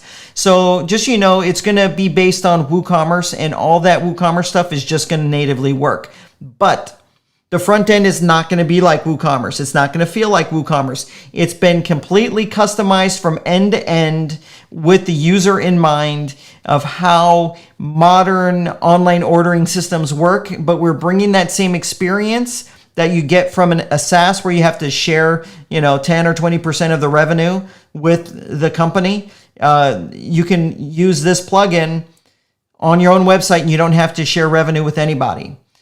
So it will work with payment gateways that are already in existence for WooCommerce. Great question from Dr. Larry. Yes, sir. As a matter of fact, I'll be working on a tutorial this weekend for LearnDash using that Kadence template. It's going to be great, and I'd like to release it on Monday morning. Great question from Crystal. Crystal, you look familiar. Your avatar looks familiar. Maybe you're involved in the WordPress community. Anyways, Crystal is saying, do you still like Name Hero? Yes, I do. I do. Actually, you know what I'd like to do? I'd like to get the guy that owns the company, I'd like to get him on into a live stream so that we can have like a frank discussion and you guys can ask frank questions with him. He's actually open to it. I talked to him about that on the phone a month or two ago. So that might be a fun live stream to have. All right. I love this guy. Germany in the house. Anyways, you're saying that you moved 8 websites to 2 Vultr high frequency servers on Cloudways and won't go back. I tell you, it's literally one of those things. Once you try it, you can't go back. You just can't go back. That's why the only thing I could say in that video I made on Vultr high frequency is you got nothing to lose. Get a 3-day trial and try it out. You have nothing to lose. I know you've seen all these different hosts and they all make their promises and they say, we're better because of this and we're better because of this. And you try them all out and it's the same old thing. Vultr high frequency is the first thing I've ever experienced where it was actually different. It was faster and it was fundamentally faster, not because of some artificial thing they were doing. It's legit faster. It's just, you got to try this thing. If anyone's interested in trying it, there's a coupon and a link. I'd like it if you use the link. It's a referral link. I'll be honest, if you could use it, that would be awesome. But there's a coupon you can enter and it takes 20% off your bill for the first 3 months. So you get a little bit of savings there. Obviously when I say please use the referral link, there's a two sides of the coin of the benefit of that. One side is, sure, some proceeds go to support the channel, right? And that makes it so I'm able to show up. The other thing is it gives us kind of like this purchasing power. So like I said earlier, I'm going to have a call with Cloudways on Tuesday. I don't just have a call with one guy. I've got like the whole, like everybody in charge over there. We're on a call together. And what do you think I do? I say, look at all the people that used the coupon you gave me. Can we get this to be higher? So there's like this purchasing power to it. That's why I was able to get the Automator deal. I said, look, give a deal to get people to move on this, and they'll support you. So there's this purchasing power that we're all building together.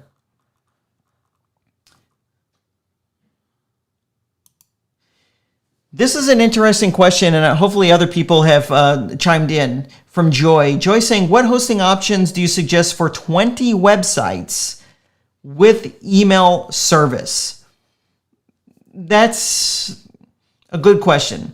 I think if you have 20 websites, you definitely don't want to be on a plan where you're paying per website, because it can really start to add up. It depends on what these websites are for as well. I would want to say go Cloudways with ultra high frequency, try to squeeze them all on a $13 per month server, but maybe get the $23 or whatever it is per month, $20 per month one. But then you're not getting the email. So if you want the email in the same place, it's tough, right? Because if you go, say, Name Hero, you could do that, but then it would all be on the same cPanel account. If you went SiteGround, you're coming up against the monthly traffic limitations with all of those websites. But they do kind of, I'm sorry, it's technical. They containerize your websites at least. So one doesn't affect another one. So it's kind of hard to answer. I would think if I had 20 websites, I would already move on to something like Cloudways. The other option is reseller hosting. Most reseller hosting completely stinks. What reseller hosting does is it allows you to create separate cPanel accounts. It's a little technical to set up. It's totally doable. The only reseller hosting I've used that I really liked is the cPanel hosting at Name Hero. I've tried cPanel hosting from other hosts, and for some reason it's just like screechingly slow. So that's it right there. So if it's for clients, maybe go with maybe Name Hero's reseller account, and then you can set up separate cPanel accounts. That would be an option if you wanted to have the email there. So I'm sure some people can share their experiences down below. The human channel, have I tried Heroku or Cheap Name? No, I actually don't even know what those are. Is that where you register a domain name?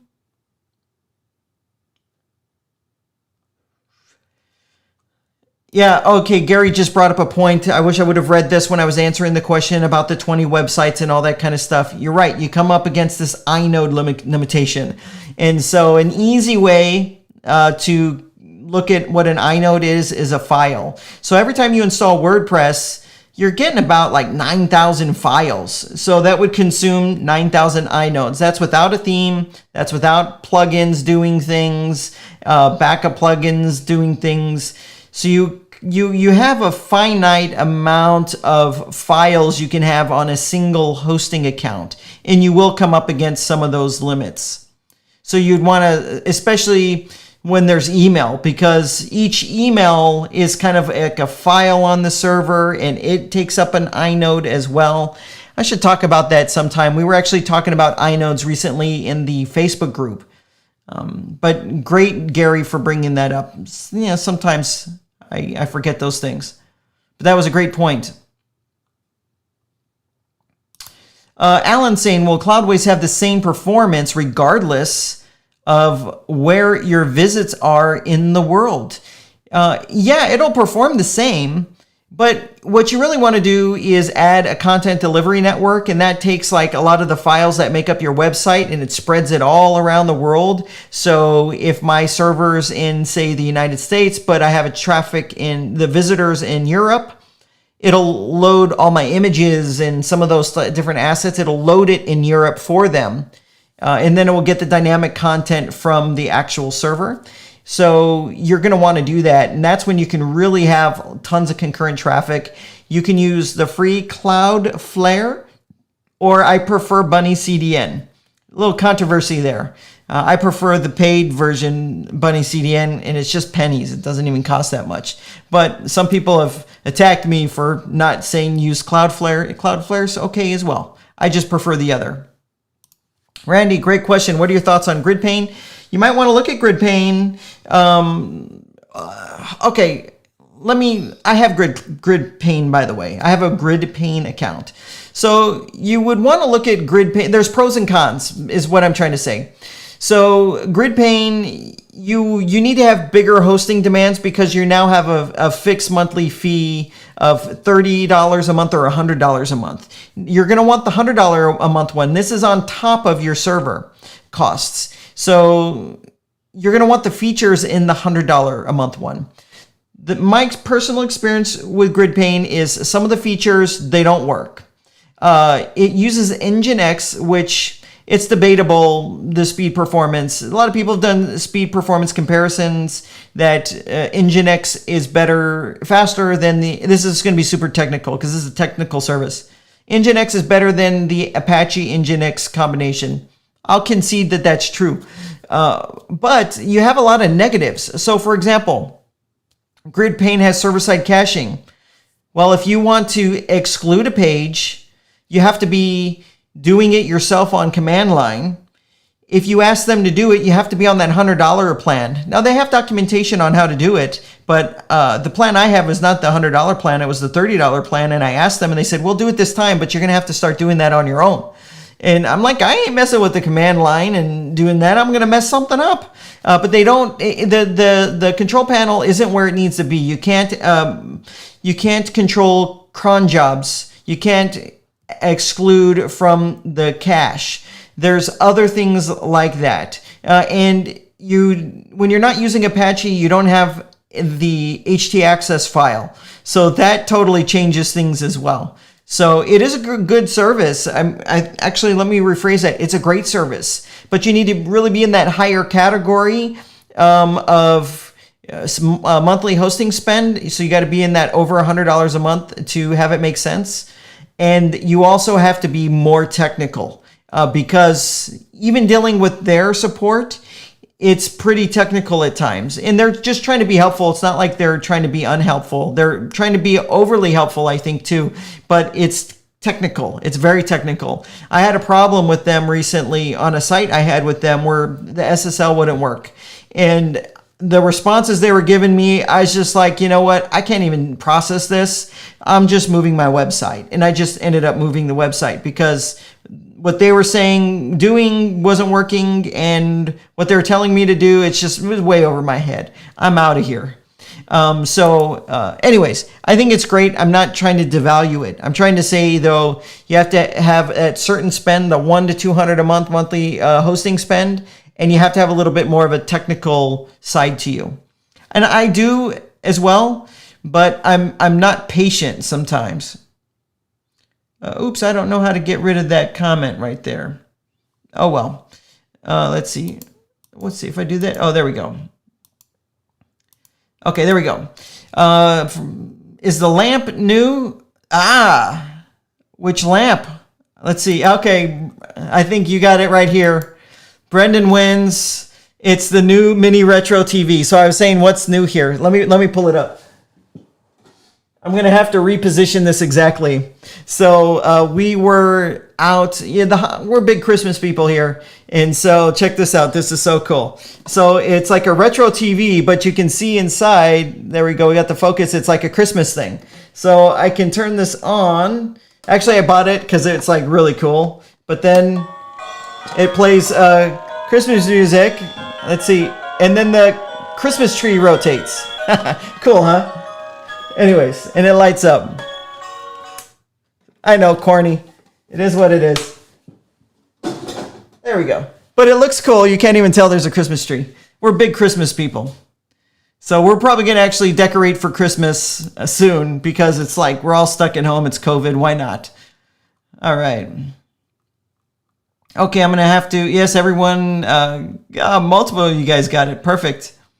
WP Funnels. Yes, 2020. I'm going to do that very soon. As soon as those Elementor modules are out, I'll do it. I didn't want to wait for the new user interface, but I want to get going on it too. Oh, I love this.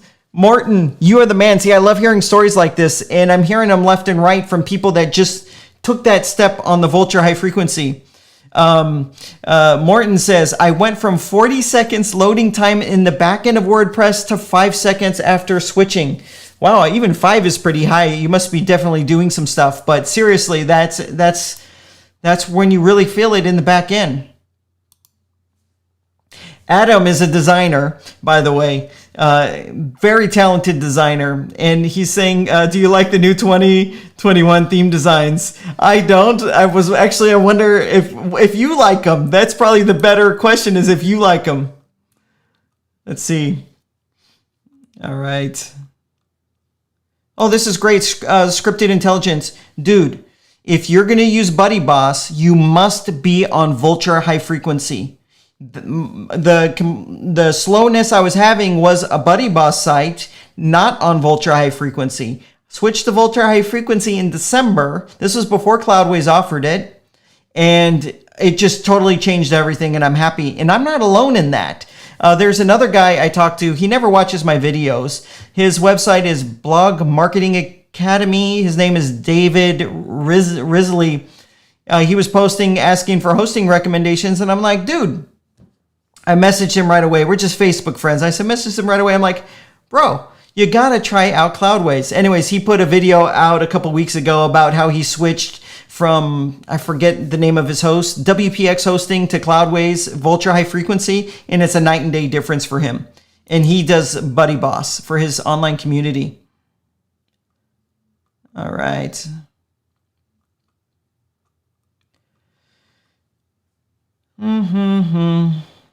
All right.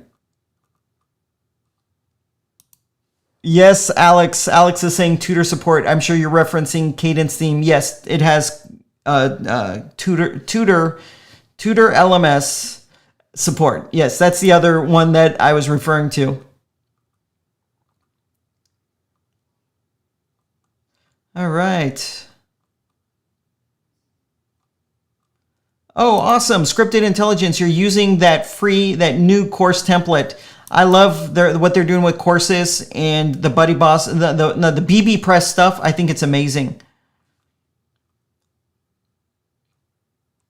Okay, this is interesting. I'll address it right now. And I'm sorry for those of you that... I appreciate it when people stick through to the end. And I'm sorry if some of these questions might not be relevant to you. But I'm just trying to answer. Actually, and I'm only halfway through them, but that's fine. This is an interesting question, and it came up in the Facebook group today when I showed the BB Press integration. So you can have an online forum that looks good using the free Kadence theme. Adam, convince the Kadence theme to add support for the Buddy Boss platform plugin, since that's a forked version of BB Press and Buddy Press all in one.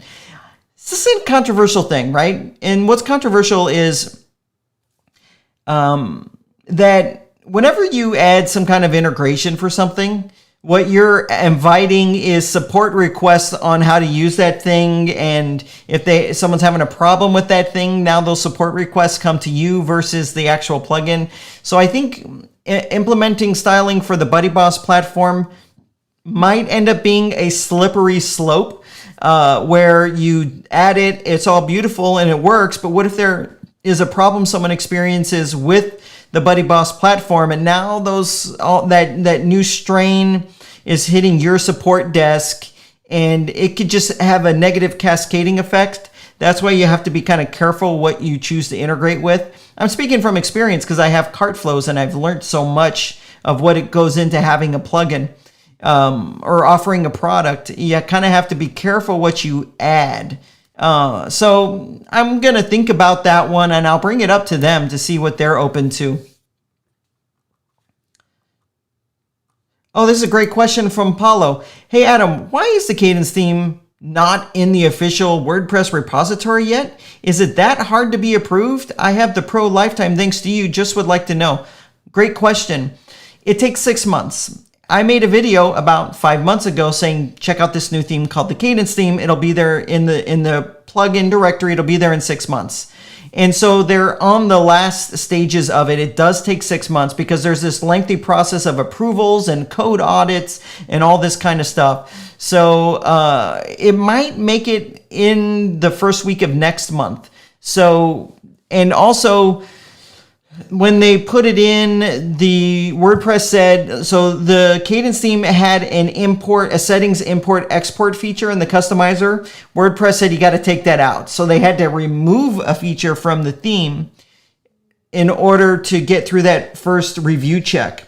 So they've done that, and I think they're waiting on a final review. And there was an earlier issue that they ran into because so many people are using the theme. What happens is when you have a theme active on your site, there's statistics counted that go back to WordPress. That's how they know how many active installs something had. And the Kadence theme has so many active installs that they had to do some extra checks to make sure why. So that caused a little bit of a delay as well. So when it goes live, it's going to have already over 10,000 websites. So it's in an increment of 10,000. So it's somewhere between 10 and 20,000 people are using it on their website right now. So when it goes in, though, it'll be one of those top 6 or 7 themes. But it should be there any day, maybe next week, maybe the week after. It'll be there. And I'm happy. It just takes a long time, but I'm happy for them. They made a great product. And people are, I think they proved something interesting. And what they proved was you can give someone the full user experience for free, and people that appreciate it will, despite getting so much for free, will still want more. And so they've had a lot of success in people supporting them financially through the membership and all that kind of stuff. So they basically proved they can have a theme for free that has more features than all the other themes combined. It's not crippled in any way, and deliver a great experience, and people will still want to buy the extra stuff that they have. It's just proving that's true. Yeah, this is a great question from Max. I have some insight. So this is like insider stuff. I hope I don't get into trouble for revealing it. You always get the insider stuff the deeper you go in these live streams, by the way. So Max is saying, so I'm going to say this, and I just ask that you don't start posting this stuff out on Facebook. Okay. Hello, Adam. Is it in your power to give us a tiny hint about the direction of the upcoming Kadence membership plugin? Okay, actually, I'm hoping you're asking what plugin's going to be added to the membership, not are they coming out with a membership plugin. They're not coming out with a membership plugin, but they are going to add a new plugin to the membership to increase the value of the membership. And so last I heard, they were going to do one of two things, and I will reveal it here. You guys that have stuck with me this long, here's the reward. Okay, so this is going to be a plugin that will be sold separately, and it will be added to the membership. And there's going to be one of two, and it's supposed to come out before Black Friday. One of them is going to be a pop-up plugin. So think about Elementor pop-ups, but Elementor pop-ups sucks because it doesn't have split testing or an analytics panel. So imagine that, but you can use Gutenberg or any page builder, but most of the time you're going to use Gutenberg to build all kinds of different pop-ups. I think the pop-ups builder that you get in Elementor is brilliant because you can infuse the content that can be generated from the Elementor modules into a pop-up. That's what makes it brilliant. So that is one of them. So it would contain split testing and an analytics panel, something that you would get from Thrive Leads, but it will have the usefulness of Elementor pop-ups with the targeting, and it's not for getting an email, it's for millions of different purposes. So that is one, I think that's the one that's going to come out. The other one, if one of these come out in November, the other one will come out probably 5 to 6 months later. It's going to be an entire cloud platform where you're given the cloud plugin. You can, if you ever used main WP, where you set up a WordPress install, you install main WP on it, and then you have another plugin that goes into the child sites where they all kind of connect into the mothership. It's going to work like that. You would set up a WordPress site, you would install it, and then all of your sites that you use Kadence blocks on, or the Kadence theme, would be able to connect into that, so you can immediately push and pull page layouts, section layouts, images, digital assets, and it will all kind of just connect in. And so it's private because it's all being hosted on your own separate WordPress installation. So I hope I don't get into trouble for revealing that. But those are the two things that will be coming. I don't know the order of which they're going to be coming. Personally, I welcome that with open arms. I want to have a centralized place where I can push and pull templates that are mine and I control, and everything, and images and digital assets. I want that. Digital assets meaning images that you would use, or illustrations, things, all that kind of stuff. Because I have multiple sites and I'll make something on one site, but I want to use it on the other site. It'd be nice if I could just push it, and then over here I could just pull it. And that site that I'm pushing and pulling it is my site. It's not their site, it's my site. So that's kind of the ideas going into that. It's going to make the value of the membership exponentially greater. And it will cause the cost of the membership to go up for people that don't have it. Anyways, you didn't hear that from me. And there's don't quote anyone on timelines on that, because that wouldn't be fair either. All right. Let's see. Okay, scrolling down. Love what Kadence WP is doing. Me too. It's reinvigorated my passion for having a website. Okay, good. Max actually clarified it. Yeah, so he wasn't saying a membership plugin. It was plugins being added to the membership. Totally different. Very cool. And also, they've already said that Kadence Blocks version 2 is going to come out next year. So they're going to take everything they've learned and everything that people expect and have a brand new version of Kadence Blocks. I'm excited for that. Really excited for that.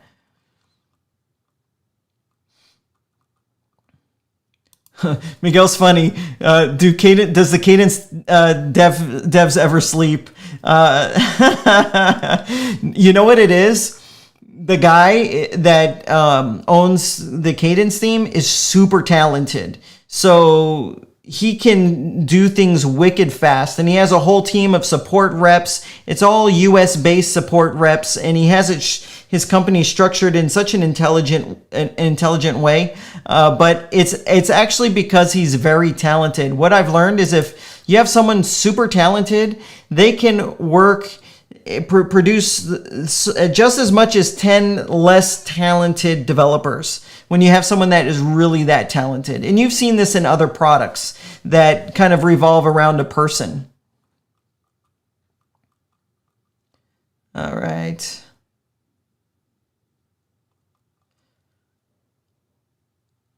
Okay. You guys are answering a lot of questions. I'm going to start scrolling a bit more because I don't want to make this too long. If the live stream ends up being too long, someone looks at it and says, oh my gosh, that's 2 hours. I ain't going to watch it. Let's see. All right. That's funny. You guys are the best.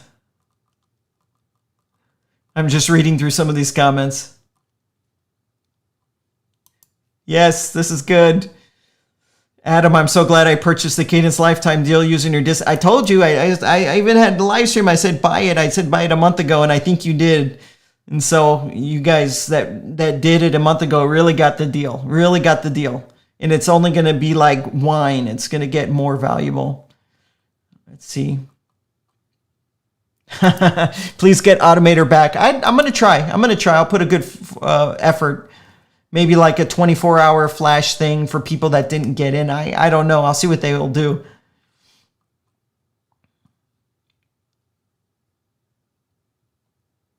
Vin is saying, I'm trying to use the Learn-LMS for the video course. My issue is that for the opt-in giveaway, I am supposed to add the ebook file.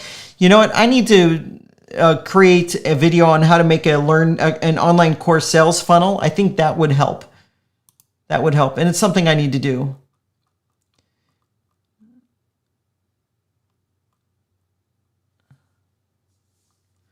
Oh, Miguel, sorry about that. I'll try to see if I can get them to do something. I'll try, but I can't make a guarantee.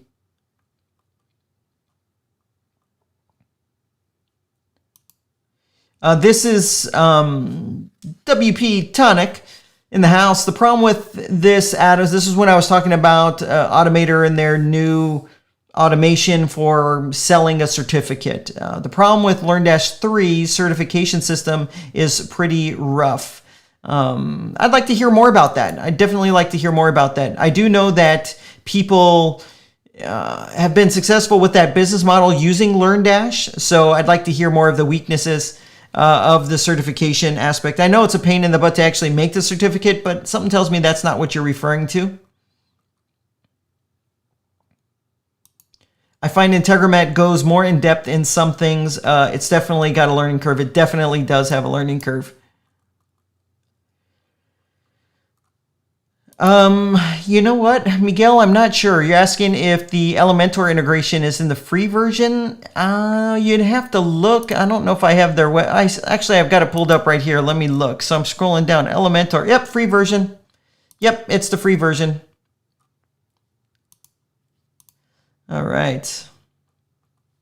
Oh gosh, you're going to get the truth out of me. Hey Adam, what do you think of the Kava theme? I'm using it a lot in Crocobox plugin. Kava is a theme that comes when you're by the CrocoBlock suite. Now, CrocoBlocks itself have come a long way. People do have bugs and quirks and issues and all that kind of stuff with it. The theme when I tried it last was a hot mess, so I don't know today, but you're kind of locked into using it if you're already into their ecosystem and you want to use their designs. I think, are you forced to use their theme? I'm not sure. I'll have to take a look at it. I don't think highly of it, but this is based upon an old opinion. So there you have it. But I don't expect them to create highly optimized for performance stuff. I don't think that's what the team is an expertise at. Let's see.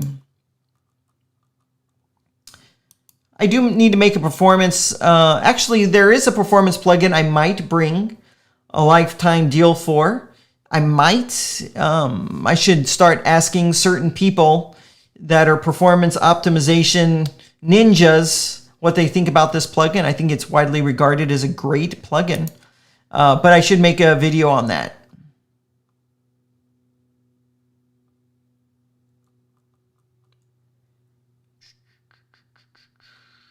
Okay, I'm scrolling. I gotta scroll a little faster. Sorry, guys.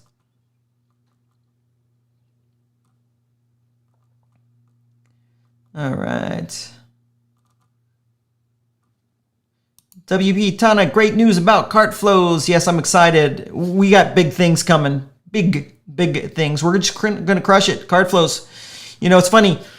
I released CartFlows in 2018. It was my first product, and it's a WooCommerce product. It's a niche product, and it's got maybe a higher price than most people are used to paying for a WordPress product. It's $299.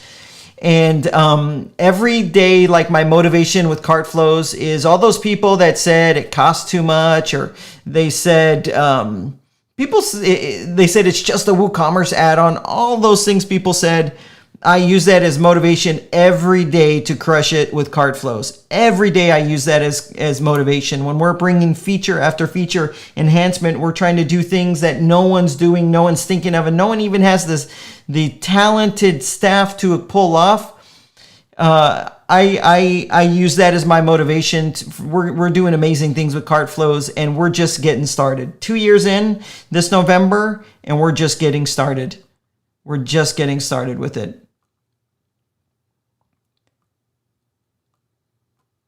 Let's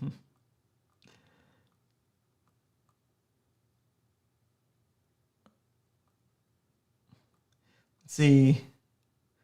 Ben is saying, what's the next group LTD? I've got one lined up. I'm testing right now. I'm trying to be the guy that does a lot of testing. I don't want to harm my reputation. So I actually, the Kadence theme was going to be exclusive to the group, but I told him, let's not do that. Let's let it just be for anyone, not just like exclusive.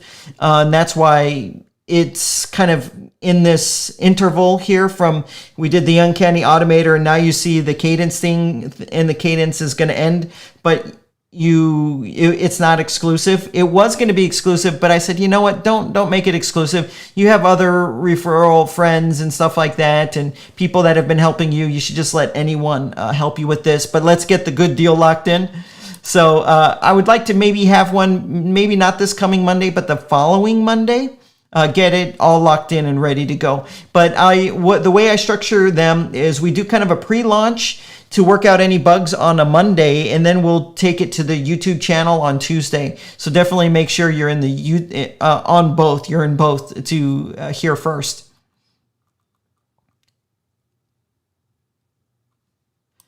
A great question from Deo. Question, Adam.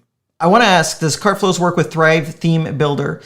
Well, CartFlows itself kind of doesn't use anything from your theme. It kind of cuts your theme off, and it has its own way of doing things. So it works with Thrive Architect, and it wouldn't use any of the Thrive theme stuff, or Thrive Theme Builder stuff. So it will work perfectly. One of the things I wish we did is I wish we were delivering Thrive Architect templates from our cloud. We don't do that right now. Maybe we should look into doing that. We do have some templates you can download, but we haven't kept up with them. Most people just use CartFlows with Thrive Architect and their own designs. Do you recommend Happy Forms? I don't. I have a lot of reasons why. If I had to get a form plugin, I would go today with Fluent Forms. I don't want to be a jerk, but I just don't trust the future of Happy Forms. That's, I guess, the kindest way I'll put it. I like to use a product where I can trust that the people know what they're doing and they're in it for the long haul. And those are the products I like to go for. People where the company behind it is committed. I just don't know how committed they are to Happy Forms.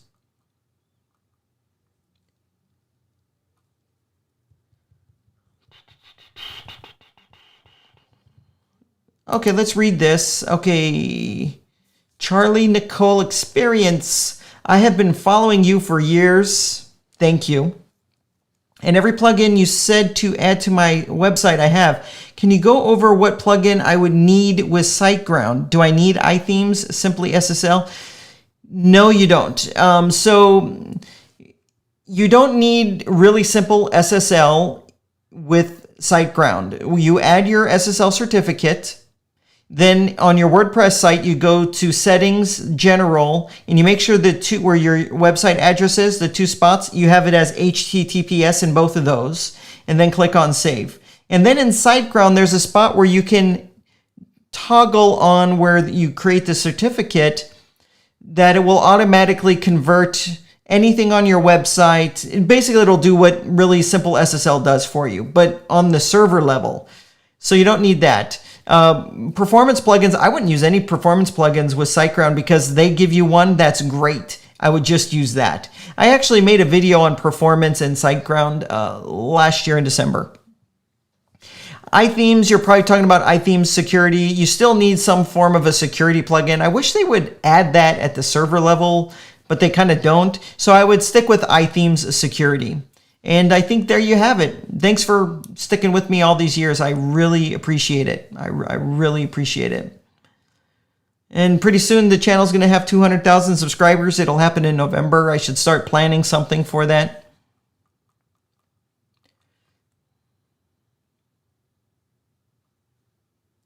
Okay, I'm going to have to start scrolling because I'm gone way over. Let's see here. I'm scrolling. Let's see. This is about my shirts. Go make sure in my Facebook group I'm going to post a picture of my closet. I'm actually blessed. We bought a house. This is a little personal note. My wife and I, we bought a house last year and we remodeled it. It was a fixer-upper and we remodeled it, including we ripped out the closets. And so we had someone working in our house restoring wood, and we had him custom build our closets out. So I have this like really sweet custom built closet. But I'm a guy, I don't use many clothes. I have just my shirts, pants, 3 pairs of shoes. You know, I'm not like really into a lot of that stuff. So my closet is like so bone dry empty. It's just a bunch of black polos and, you know, some shorts and some pants, you know, and then all this empty space. It's a blessing though. Let's see.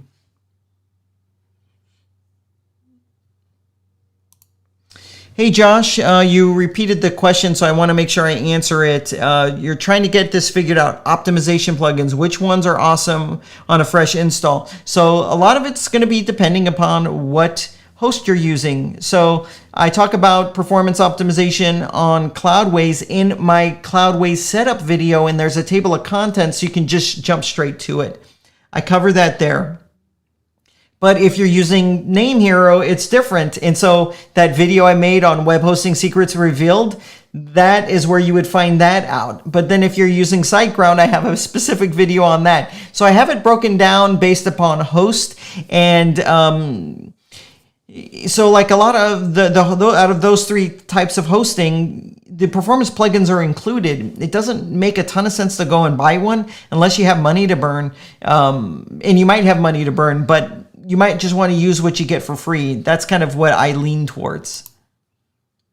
Oh, let me answer this though. I can answer it though in the context of my own setup. I enable Redis. I don't use Auto Optimize. I use WP Rocket and I use Perf Matters. All right. Ben, great comment. Cloudways tech support can be hit and miss. Agents' technical ability is fine, you're right. Their common sense and diagnostic abilities are whack.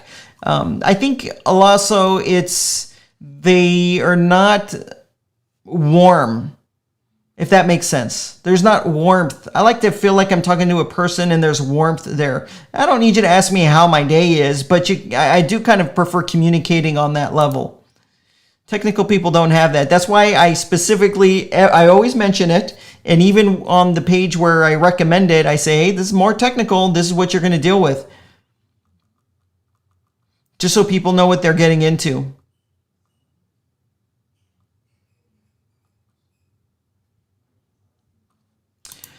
Hey Virgil, does Kadence have starter templates like Astra? They do. I showed them. You can go to WordPress.org, click on plugins, type starter, just type Kadence, and you'll see it. It's starter templates by Kadence WP.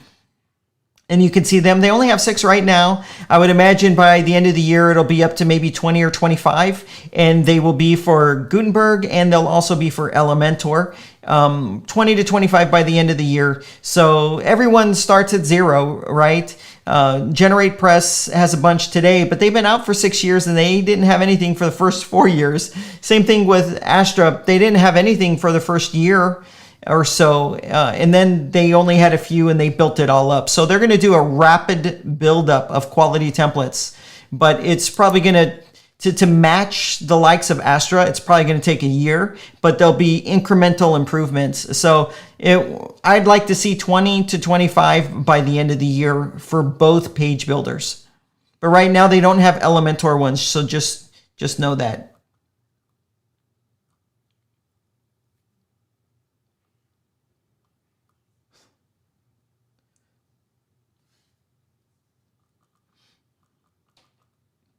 I'm here still, just scrolling through.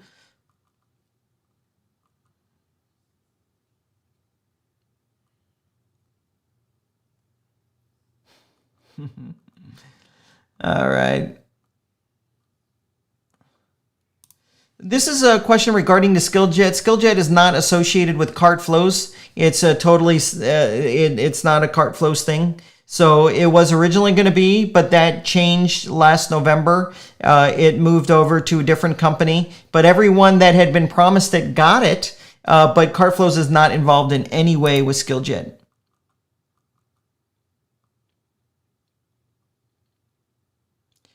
Let's see. Here's a very common experience. I have installed Porto theme, or just insert theme name from Theme Forest.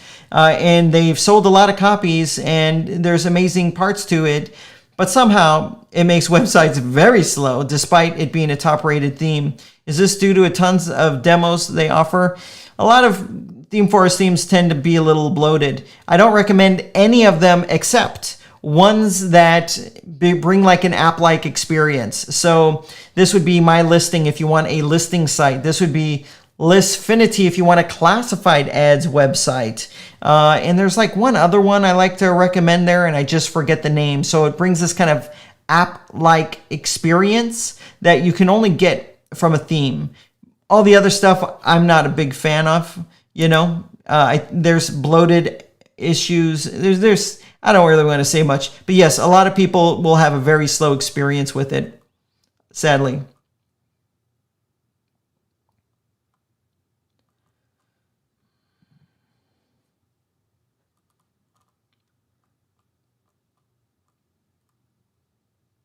All right, just scrolling through here. This is a great question, Luis. Is there a good WooCommerce email customizer? Not just the design, but to add content. Have you tried Kadence? Kadence makes one. It's the most popular one, as a matter of fact, in the WordPress plugin directory. You can type WooCommerce email and it'll be the #1 one. It's used on tens of thousands of websites, maybe like 100 by now. I don't know. I could be exaggerating, but I think it's the most popular one, and it allows you to change the structure, but I think it allows you to add content, but I don't know for sure. I'd have to check that myself.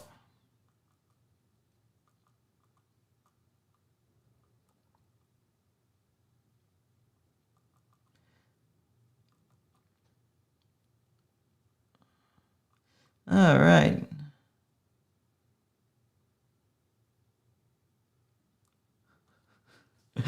Sorry, I'm reading some of the comments from is it Paul or Paulo? I think it's Paulo.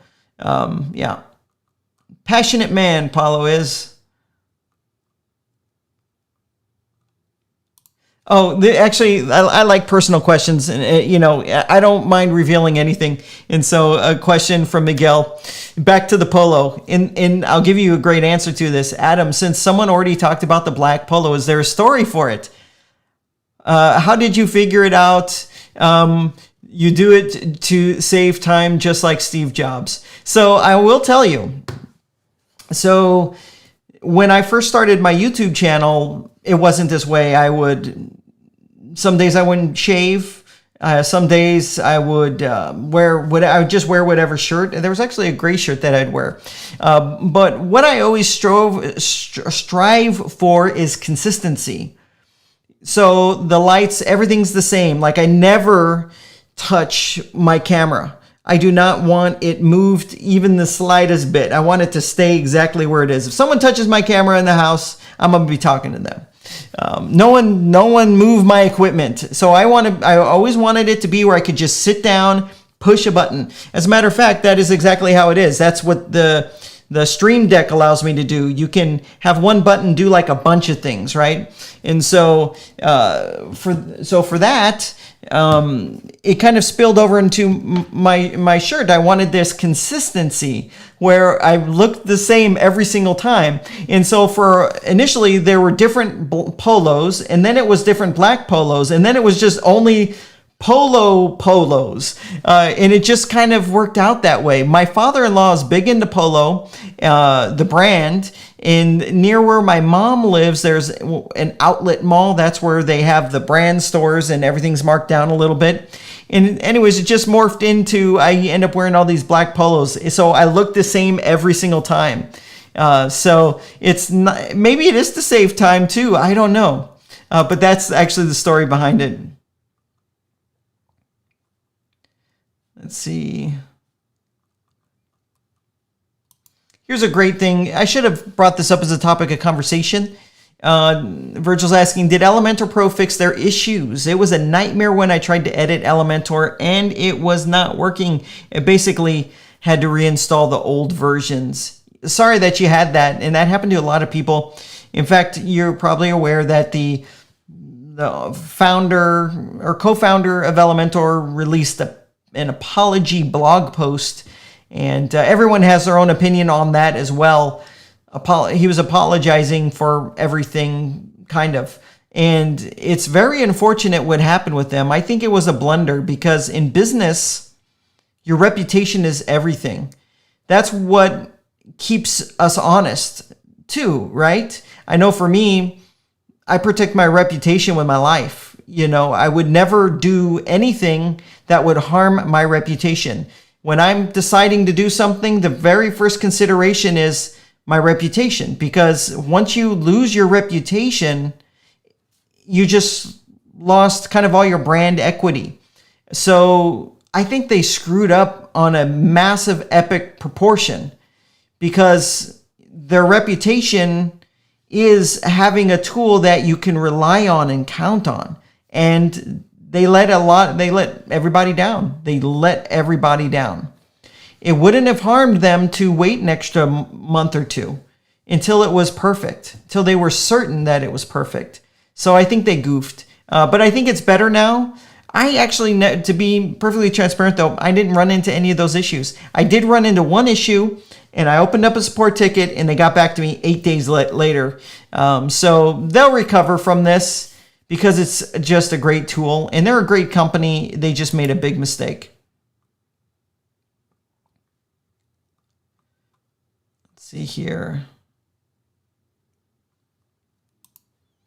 Hey, Rhonda. Rhonda's saying, can I get more information on Click Mastery courses? Yes. So the intention, whether it ends up coming to fruition, is with the Click Mastery to have all of my courses all modern and redone there.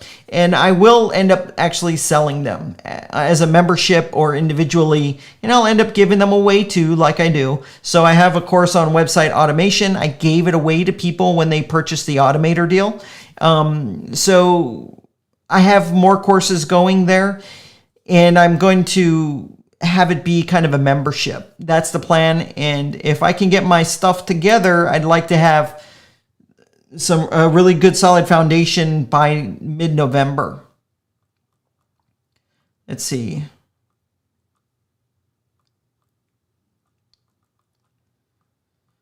And that would include any old course that I have, having a remade version of it there.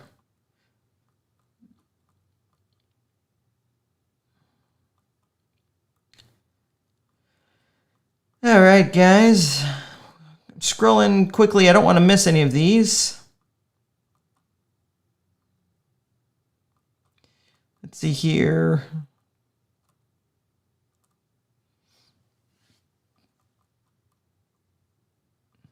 All right.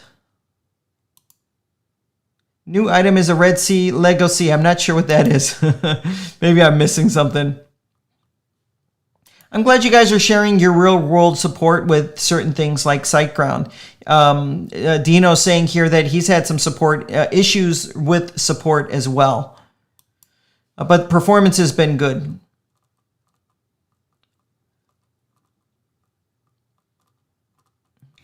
Okay, I'm scrolling pretty quick.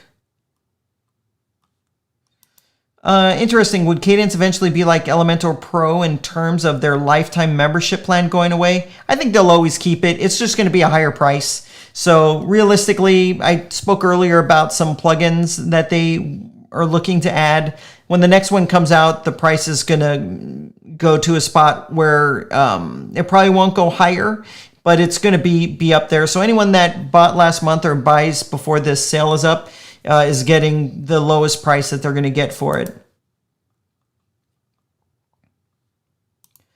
Virgil, I love direct questions like this. So you're saying AppSumo has become more expensive and quality has gone down. I'd agree with that.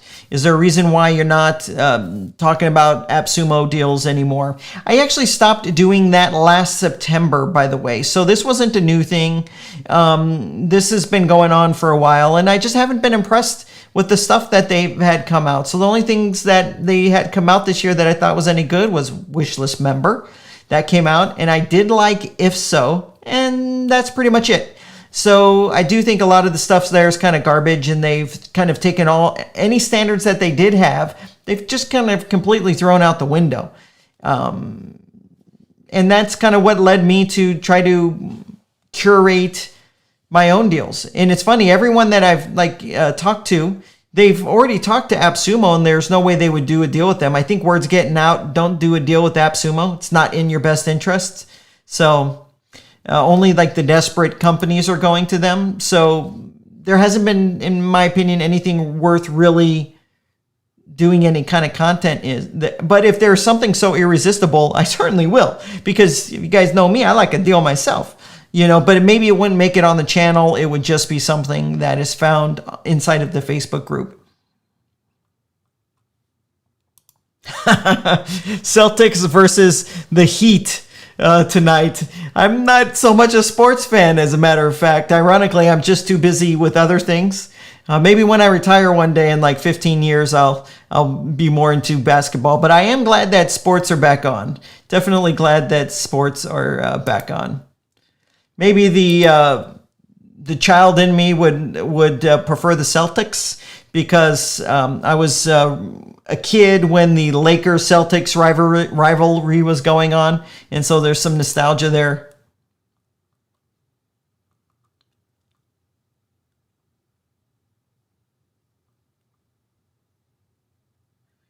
All right. Okay, guys, I should wrap this thing up. I'm scrolling a little too fast. I hope I don't make anyone feel that I've ignored them.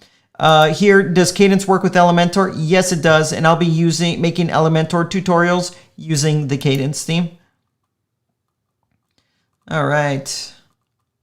I'm sure you guys answered that. Let's see. Oh, Virgil, you said you use Cloudways DigitalOcean. Just get a ultra high frequency server. You can get the cheapest one. Move your slowest site over because it's real easy to push it over. And then, change the DNS and then see the difference. Just feel it. It would be worth a couple extra dollars. It'd just be a couple extra dollars. Huge difference. Huge difference. It'll totally be worth the bit of time that you have to spend on it. Totally be worth it.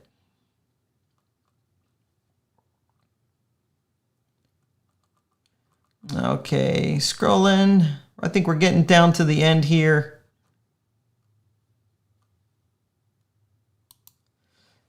Hey, Nell. Yep, purchasing power. You're responding to, I was talking about trying to build up purchasing power, and the deals I'm trying to curate are going to be very selective. It's hard, but there are a lot of companies that are receptive to it. They're definitely receptive to it, but I just want to bring the best stuff. I knew Automator was going to be a home run. I knew it was going to be a home run, and it ended up being a huge home run.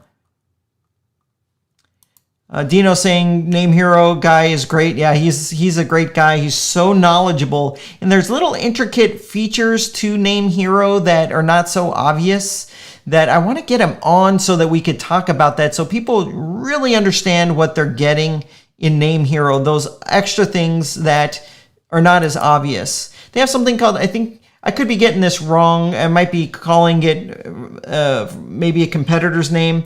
They have something called, I think it's called Immunify 360 or something. So they have these like malware scanning alert feature thingies that they have all these extra things that they do that they don't communicate well enough, but to me are valuable.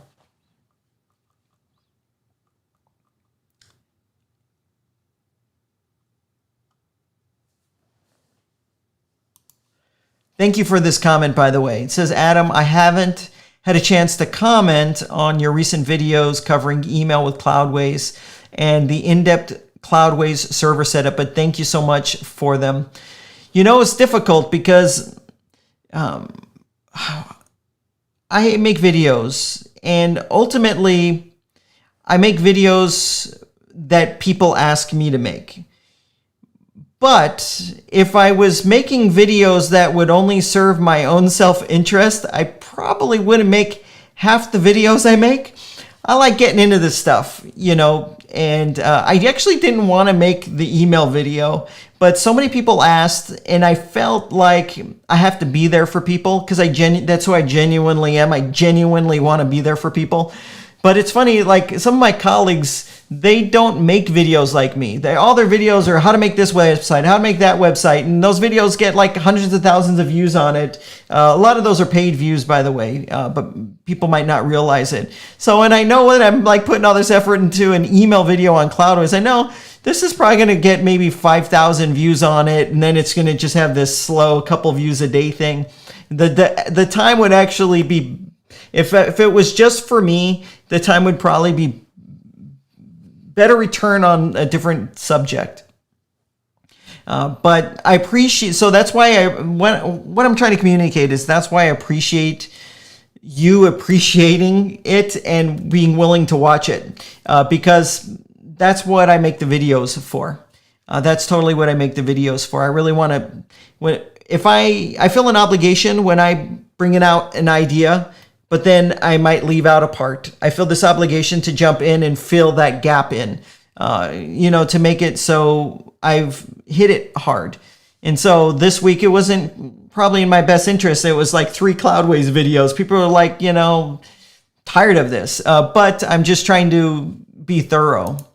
So I would appreciate watching it for sure. And I know people are going to get helped from it. All right.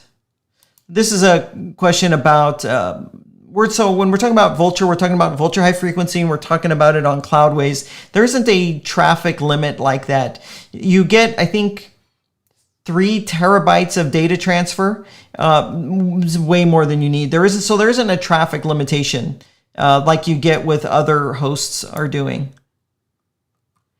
All right.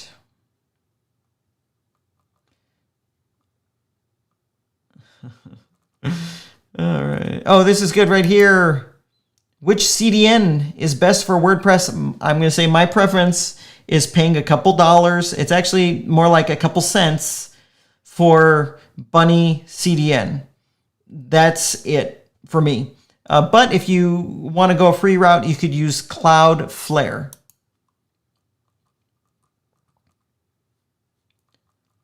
Let's see here.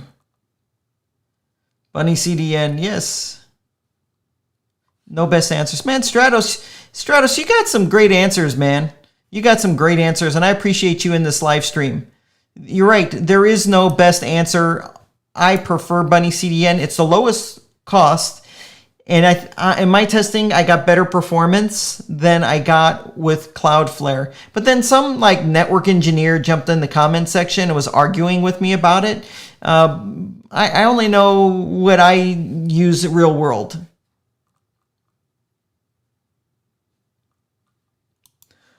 This is funny. Devin, I never thought about this. Devin says GridPain should change their name. Yeah, because pain sounds like pain, like it's painful. I don't know if that's what you mean by it.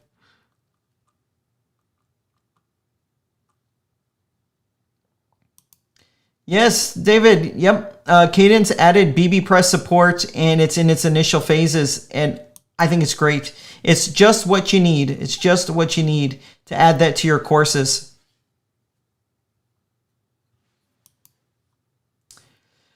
Adam, do you see Kadence Pro ultimately becoming the lead theme for Elementor Pro? I think that's what you mean by EP.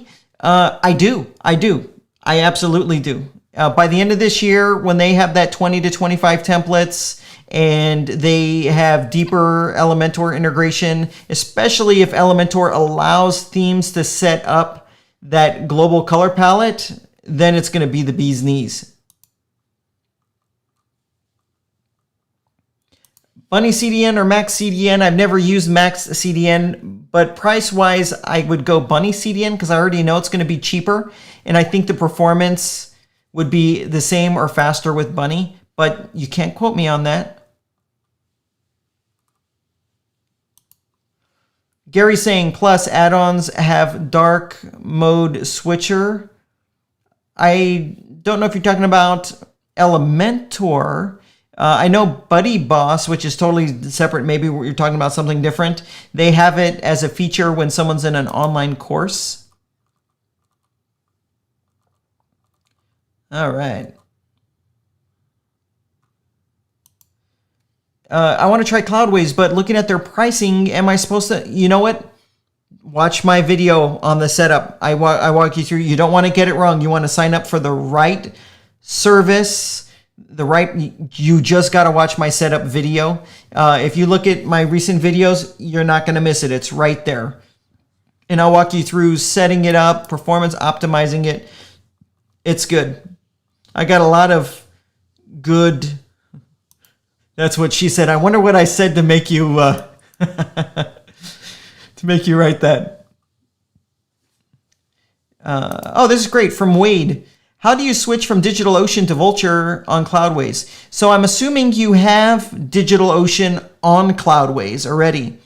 I'm hoping you are. So if you already have DigitalOcean, what you do is you add a new server, but you're going to select Vultr High Frequency. Then when you're in an app on the DigitalOcean server, there's an option to push it to another server. So I think it's actually, I don't think it's push, I think it's clone. So you clone it, but it allows you to say where, and you would clone it to the Vultr High Frequency server. Then you would make the change so it's loading from there. And then once you verify everything's good, then you would delete it off of the DigitalOcean server. And you do that for each of your apps. It's a little bit of a pain, but I guarantee it's worth it. I guarantee it.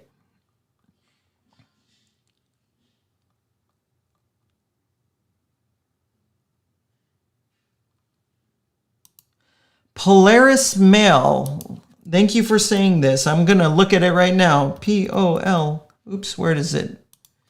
P-O-L-A-R-I-S-M-A-I-L. Polaris Mail. I think someone else might have mentioned this company. Come on. Polaris Mail. Okay, actually, I haven't been to this website. Or have I? You know what? I'm going to look this up. I'm on their website right now. Thank you for the suggestion. Thank you. Polaris Mail. I wish I would have thought to ask you that in advance, Jonathan, because that's good, because you use Kinsta for your clients, so you got to put them on email, but you want quality email so you're not getting support tickets.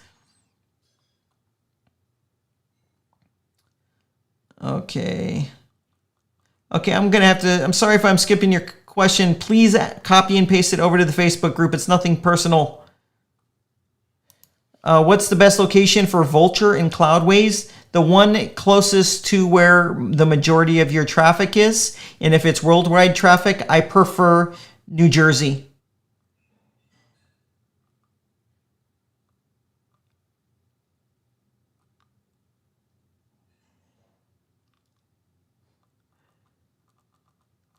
I read all these comments, by the way. Good night, guys. Everyone's saying good night. I'm going to scroll through. I'm going to see through it. Convert Pro competitor. Okay, if you're still here, Sharon, yep, it would be, but the way you make them, it's not really, but it could but this would have more functionality, be more flexible.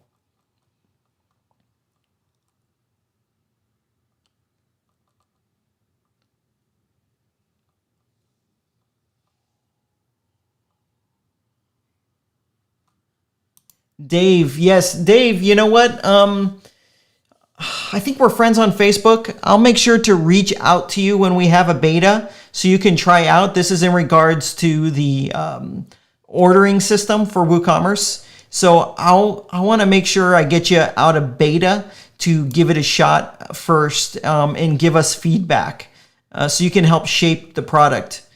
Back to that, I think I've mentioned this. I'll just mention it again. This is a collaboration with James from Iconic WP. He is one of the most talented developers, and he's one of the most experienced developers with WooCommerce. But it's a new company and new brand. It'll be separate from his thing. So it's going to be amazing. We've been working on this for like the last 6 or 7 months.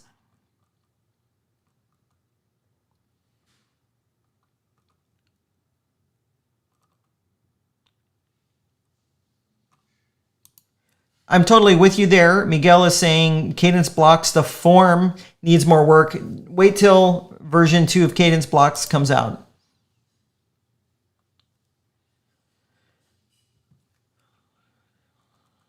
All right.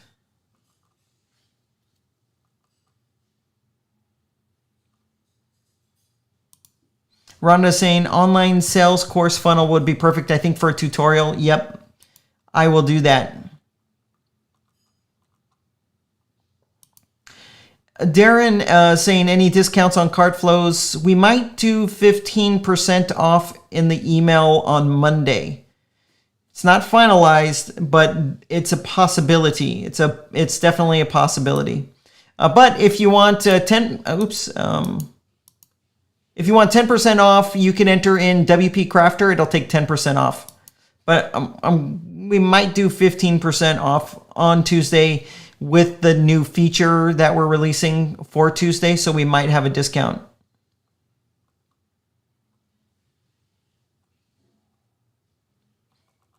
All right, guys, I'm going to have to scroll through.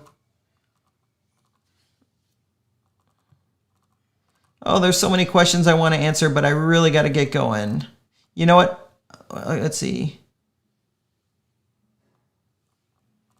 Yep. I'm scrolling to the bottom. Except for this one. Why not get a shirt with the WP Crafter logo? Full transparency. I never liked my logo. I like the new one, though. So I might get a hat and a shirt.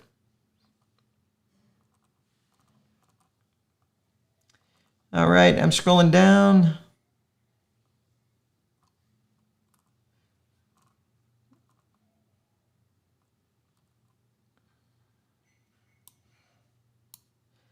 Aleem, another question regarding Skilljet. I don't know if you mentioned it earlier. No, everyone that was promised Skilljet got it. But we took it away the offer away in, I think it was October. And we said everyone up till this date is going to get access to it. And after that date, we removed all references to Skilljet. And it wasn't part of the offer and not mentioned anywhere on our website. So there was a clear cut. So no one was promised it and expecting it and didn't get it. And even we had a couple stragglers a couple weeks later. So Click Mastery website's going to be entirely different.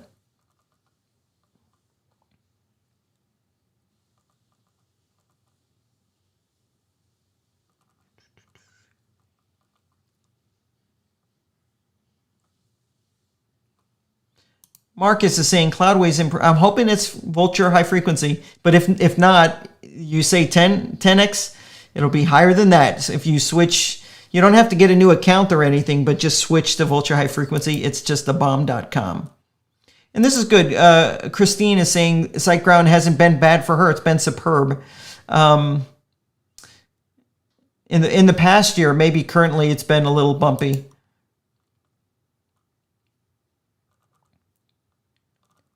All right.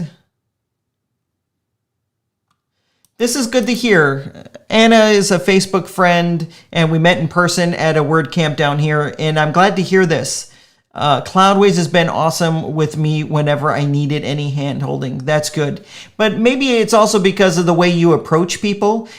I think sometimes the way you approach someone can dictate how they are back to you. I know it is with me. If you're nice to me, I'm going to be super nice and extra helpful. But if you're a jerk to me, I'm going to be a jerk right back to you. You know what I mean? Character flaws. But maybe part of it is you attract more bees with honey, so I'm sure you're attracting, you've got the honey. You got the honey. How about that?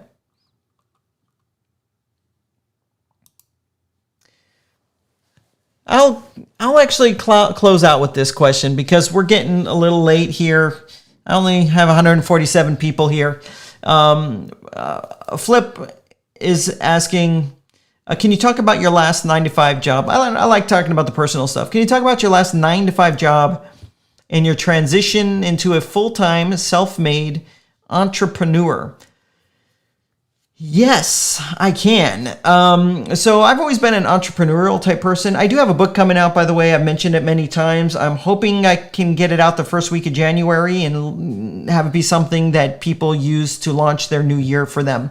And I'm going to talk about this in the book. So I've always been very entrepreneurial. Even when I was like 14 and 15, super entrepreneurial my whole life. So I haven't actually had a lot of jobs in my life because I've always was somehow good at doing something else to make money. So my last job, holy cow, I have not had a job. My last job, that is so crazy. My last job was in 2000, maybe like 1999 or the year 2000. Some of you guys weren't even born then. Geez, I haven't had a job in over 20 years. It was horrible. I hated it. I lived in the San Fernando Valley in a city called Chatsworth. And I would drive from Chatsworth to Santa Monica. And I had to be there by 8. But to get there by 8, I had to wake up by 5:30, get out as soon as I could, and it took me an hour and a half to get there in traffic. And then I had the worst boss on planet Earth. He would yell and scream at me. And one day, it's so funny. One day I walked into his office and I said to him, hey, I'm underpaid. I'd like a raise. And I was underpaid and I did want a raise, but I was young, right? I think I was just out of college or something like that. And he's like, I'm not going to give you a raise. Why don't we just find someone else to do your job? I'll put a job post out right now, and we'll have that person come on, and you can train them up, and then you can, go get a job somewhere else. And he was serious, and he literally, that was my last job. I remember I was not so happy about that. And everything has always worked out for me. But ever since then, I had various businesses. And the reason I do all this internet stuff is right before this, I had a physical business with an office. Office rent was $6,000 per month. Had 25 employees and managing interpersonal relationships with, man, that's a full-time job all in of itself. And the business was very successful. But a law changed in 2008 that 2009 forced us to shut our business down because it just wasn't feasible to do it any longer. And I had made a lot of money in the business, so I wasn't wealthy, but I was wealthy enough that I could then just focus on raising my son, who had just been born a few years prior, and not really work a lot. And then I kind of fell into this in 2013. I have the full story in the book, but I'm a big believer, and the whole book is about not earning money through a job. And it's more specifically about taking your talents and abilities, packaging it up differently, and delivering it online and turning that into a life-changing income. I like to use the phrase making an impact in people's life, kind of what I think I do here on the channel, make a positive impact in someone's life, and through that being able to make a life-changing income. And the book is to help people see exactly how I did it so they can do it themselves. exactly how I did it, so they know exactly what to do it to themselves. And it's a very simple framework and processes that I've put together in this book. Anyways, it's coming out hopefully first week of January. I'm excited about it. It's challenging, it's scary, but I know it'll be successful, and I know you guys will support me with it because I'm going to need it. But that's my story, and I'm sticking to it. So this has been a long live stream. They always are. 3 hours. No one's going to watch it. Thanks for sticking with me, guys. I really appreciate it. And I enjoy these times, and I hope you guys enjoy them and get a lot out of it. Whatever you end up doing tonight or morning, whatever day it is for you, I hope that you have a great evening. It's evening for me, or a great day if it's a brand new day for you and it's Saturday. Thanks for all the support you give me here on the channel. I really appreciate it. And I'd have nothing if it wasn't for your guys' support. You guys are my fuel, man. You guys are my fuel. So other than that, I will see you in a video maybe tomorrow. Maybe tomorrow I'll have a video out. But thanks for watching, guys, and I'll see you in the next one.